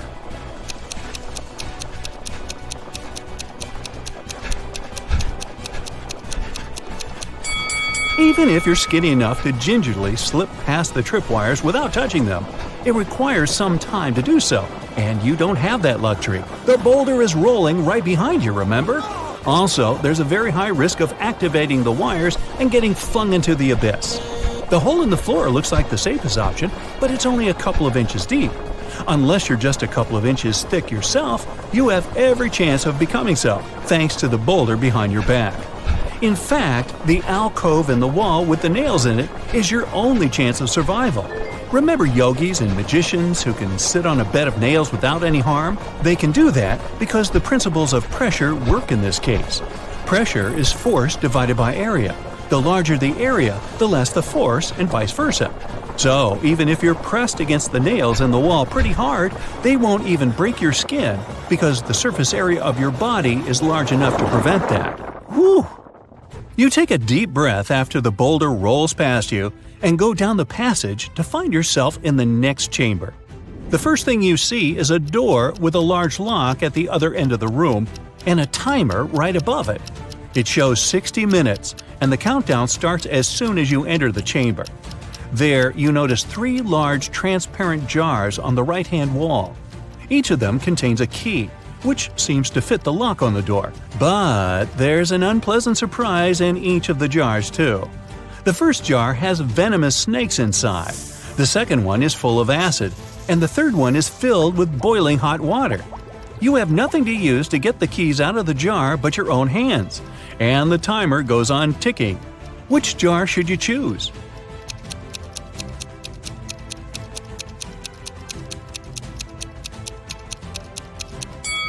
Snakes won't bite unless you scare them, and trying to get the key from their jar definitely qualifies as a scary action, so don't even try that one.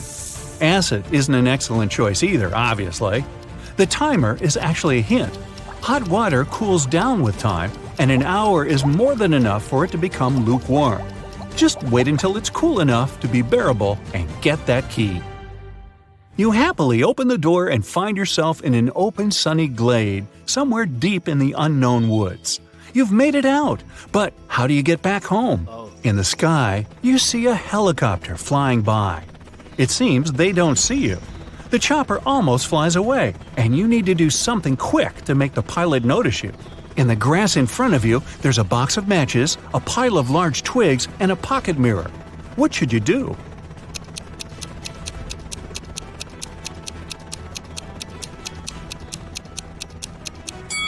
Well, you don't have time to build a fire. Your best bet is the mirror. Catch a ray of sunlight and point its reflection at the helicopter, trying to hit the windscreen with it. Yes, you've been spotted!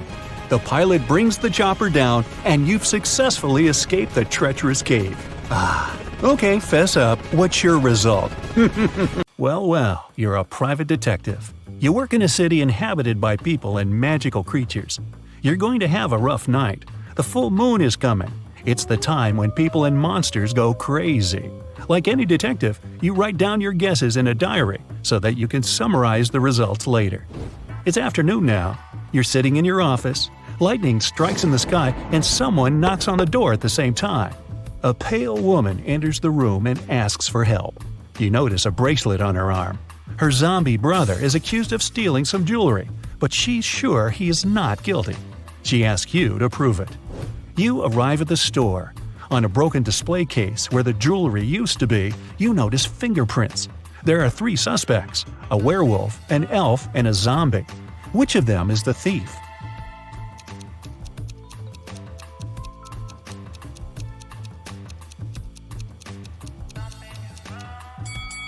The elf. The zombie has skeleton hands, and the werewolf has hairy paws. Only the elf could leave human-like fingerprints.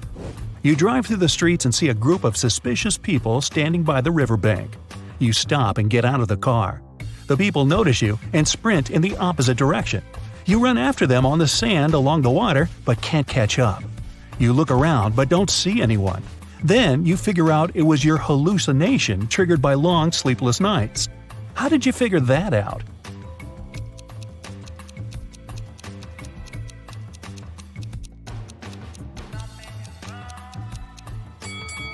You ran after these people on the sand, but you can only see the footprints of your boots.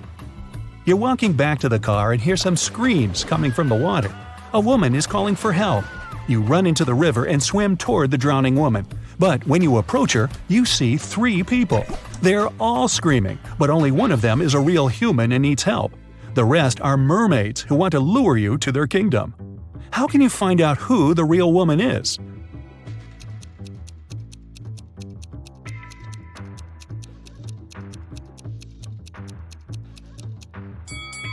Dive and check who has a fishtail.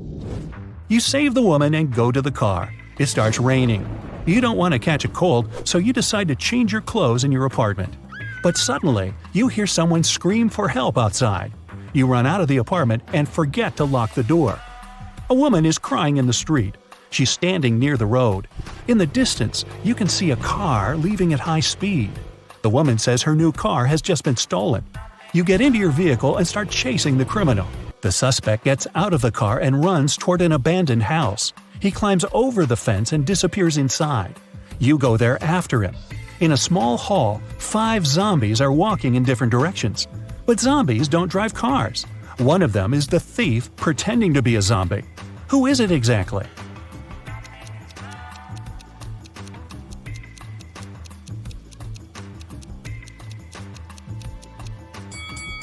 Zombies don't sweat, but one of the creatures you see is covered with sweat. That's because it's the criminal who has been running away from you. You walk through the streets. There's a warning on a post about lizard people charging at the inhabitants of the city. You remember investigating this case, but you couldn't find these reptiles. Now you need to go to the park.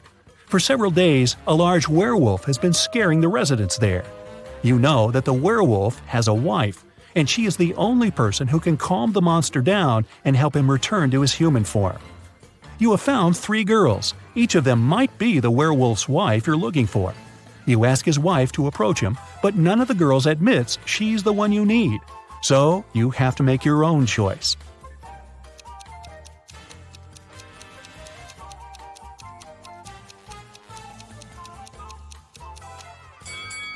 Do you see some wool on this girl's clothes? It's the wolf's fur, which means she's the wife. She walks up to the monster, hugs it, and the werewolf turns into a human. You're hungry. You drop by a pizzeria. The owner of the restaurant says that someone has taken all his weekly earnings from the safe. The thief wore gloves and left no fingerprints. The video cameras were turned off. You know this pizzeria has had several similar incidents over the past year. Every time, the insurance company paid the owner the entire amount that had been stolen. You're sure the owner took his own money to use the insurance again. Take a look at the office and prove that the owner is guilty.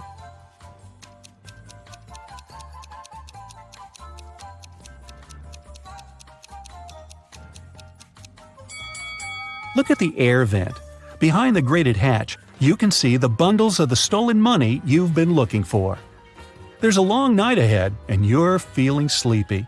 You go to a small cafe to get coffee. You give the money to the saleswoman and take the cup with the drink. You take a sip and realize the woman is in danger right now. How do you know that?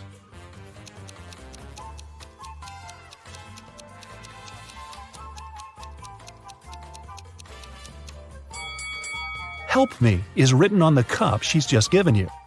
You decide not to leave the cafe and sit down at the table. You can see a man in a black raincoat and hood sitting at the other end of the room.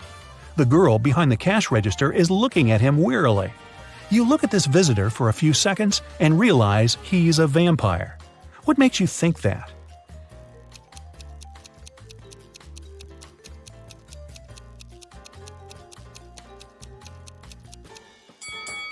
It's night outside. You can see your reflection in the window. The hooded man is sitting by the window too, but isn't reflected in it. He's a vampire. The coffee has cheered you up a little. You're walking along the street, lost in thought. That's why you don't notice an open maintenance hole in front of you. You fall and find yourself in a dark sewer. Phew! Fortunately, you're not hurt. Shh! You can hear some noise at a distance. You turn on your flashlight and slowly walk forward. Soon, you come across a cage with several people inside. They say a mad scientist caught them and put them in this cage to conduct experiments. You need to free the prisoners. But where can you find the key? Carefully inspect the laboratory.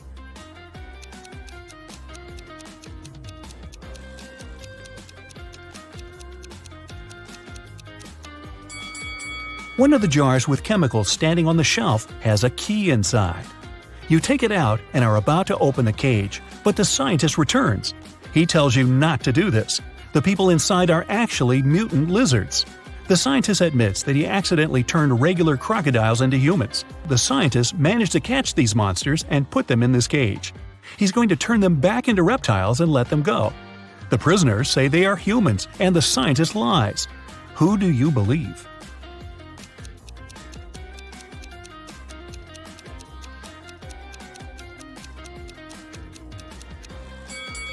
You decide not to open the cage. Inside, next to the people, you can see pieces of faded skin and scales. Snakes and other reptiles shed during molting. You believe the scientist, and he promises that he will soon fix everything. You're back in the street. It's as dirty and uncomfortable here as in the sewer. Nearby, a bolt of lightning strikes something. You hear someone screaming and run there. A multi-story building is on fire. An old lady is crying. She's left her cat in the apartment. Firefighters may not be able to save it, so you decide to do it yourself. You go up to the top floor using an old fire escape. It collapses behind you. Fortunately, you manage to jump into the window. You're in the old lady's apartment. Several floors lead to different rooms. You don't have time to check each of them. The fire is getting closer. Where is the cat?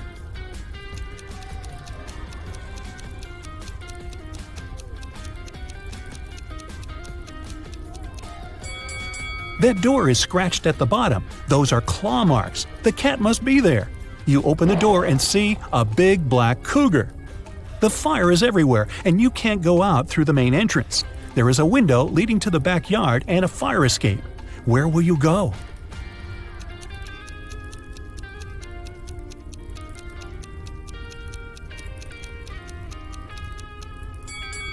The fire escape collapsed when you were trying to get into the apartment. In the window, you see the tree. It has stopped raining, but it's already morning. Tired, you reach your apartment. You turn the key, open the door, go inside, and realize that someone is here. How have you found out?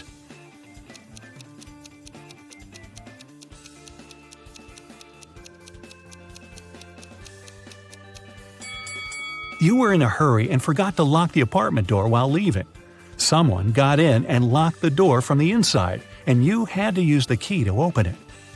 You see a human silhouette standing in the shadows and realize that you know this person. Who is it?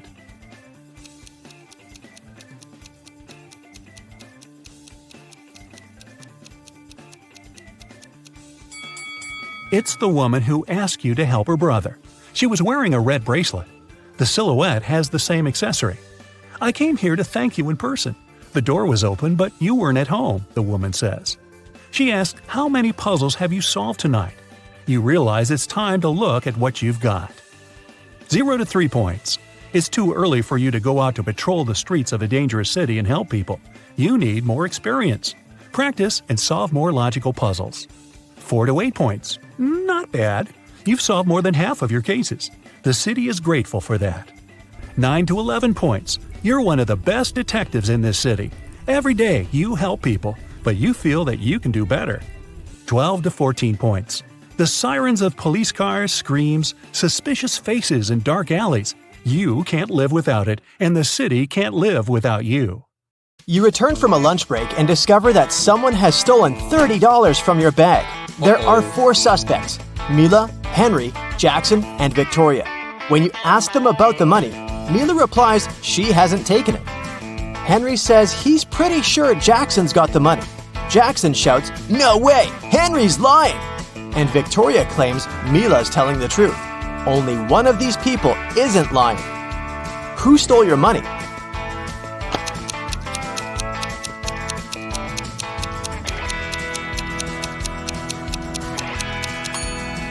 It's Mila. She, Henry, and Victoria are lying, while Jackson's telling the truth. If anyone else had taken your $30, there would be more than one person telling the truth. How can you get from 98 to 720 just by using one letter?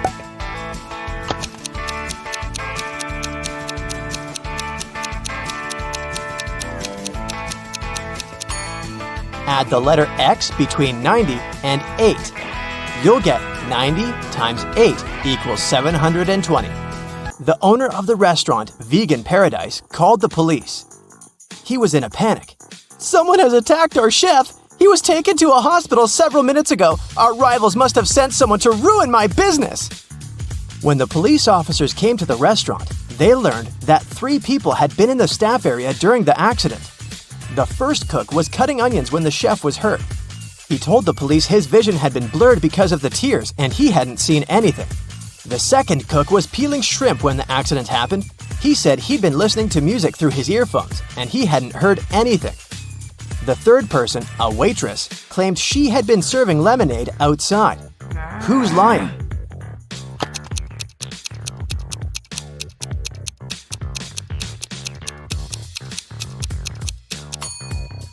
The second cook attacked the chef. Shrimps in a vegan restaurant? Really? And how fast will you find the answer to this riddle? It equals 4. Cat equals 6. Time equals 8. Hippo equals 10. Cheetah equals...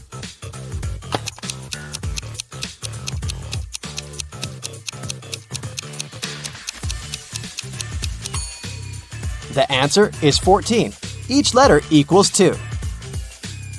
Brenda was traveling by train. It was scorching hot in the carriage. The girl took off her gold bracelet decorated with diamonds and put it on the table in front of her. Several minutes later, the train entered a tunnel and it got pitch dark. When the tunnel was left behind, there was no bracelet on the table. No. Brenda was shocked. "Someone's taken my bracelet!" There were just 3 other people in the compartment. Helen said she'd been sleeping. Rachel was reading a book on her phone. And Gregory had gone to the bathroom even before the train entered the tunnel. Who took the bracelet?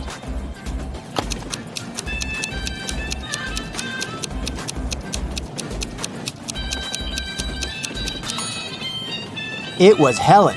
Before she had her sleeves rolled up, but now they cover her arms down to the wrists, hiding the bracelet.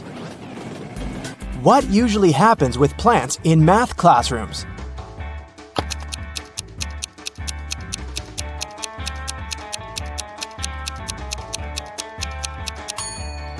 They grow square roots. A man walked into a room and saw 3 doors. The first one had a sign which read, "To the swamps." On the second door, there was a note, "Lion's Den."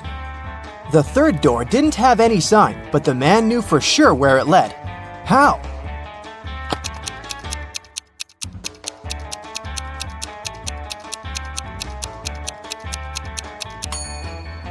It was the door he had entered through. A baby giraffe doubled in height every month till it reached its dad's size. It took 10 months.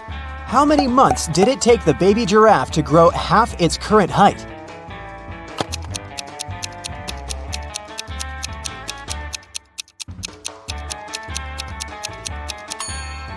Nine months. Now, have a look at these two guys. What do you think? Who will not survive?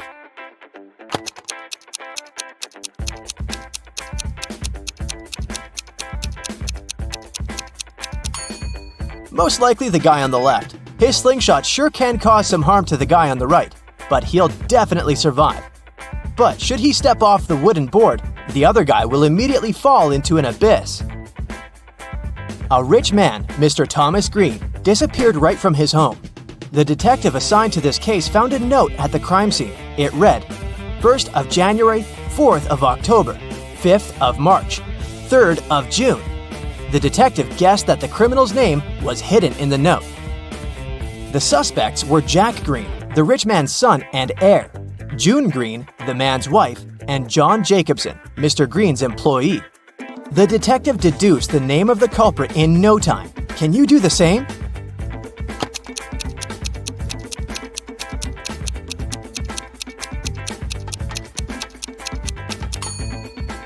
These dates supposedly stand for the letters you need in the words. For example, means the first letter of the word January, J, and so on. It turns out John Jacobson has something to do with Mr. Green's disappearance. Try to crack this one. Pote, O-O-O-O-O-O-O-O.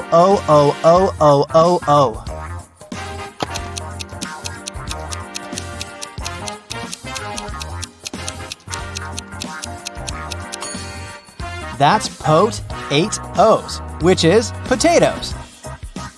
1 end, 3 end, 5 end, 7 end.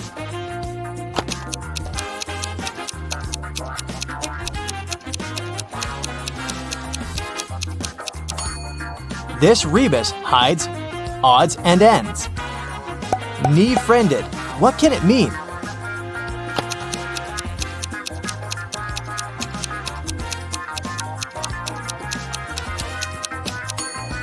It's a friend in need. A student put his final exam paper into the pile of other students' papers. The professor told him, "I saw you were cheating on the exam. You'll get an automatic fail." Strangely, the student just walked away. When the exam scores were announced, he found out he had an A. How come?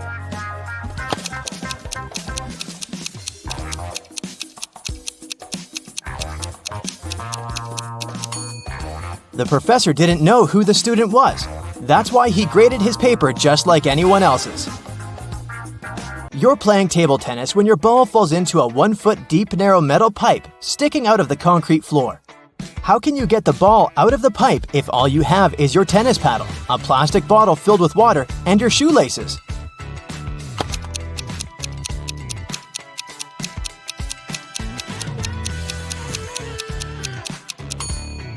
Pour the water from your bottle into the hole and the ball will rise to the surface. You have an equation made of matchsticks. 6 plus 4 equals 4. Move just one matchstick to make it true.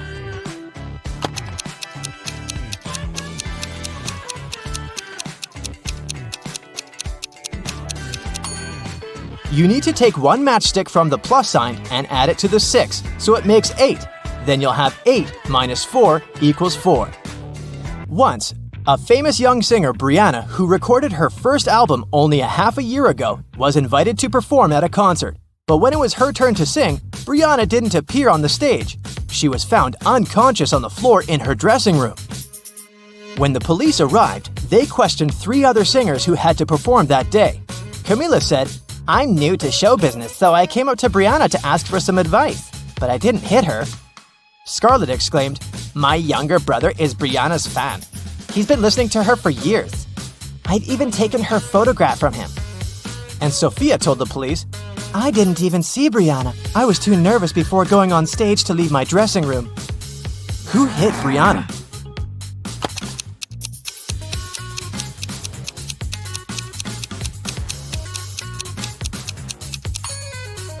It was Scarlett. She said her brother had been Brianna's fan for years, but the singer recorded her first song only 6 months ago. I'll give you 3 clues, and your task is to find a 4-digit number. Its first digit is useless. The second and fourth digits are mirror images of each other, and the third digit is half the second.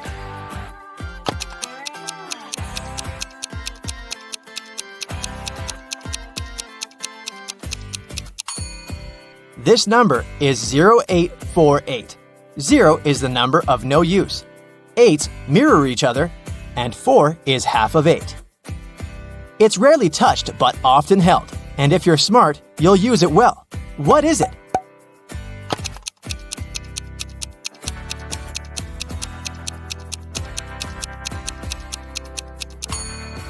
It's your tongue. 2 planes took off at the same moment. They both had to fly across the Atlantic, but one plane departed from New York and headed for Paris, and the other left Paris and flew to New York. The first plane's speed was 650 miles per hour, and the other one was moving at a speed of 700 miles per hour. Which plane was closer to Paris when they met?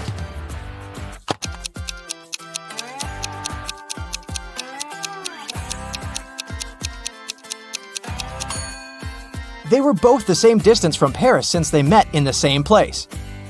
Your company produces shoes and has 2 factories in different cities. The workers of both factories steal shoes. You can't use any additional security, but you have to make it stop. How can you do it?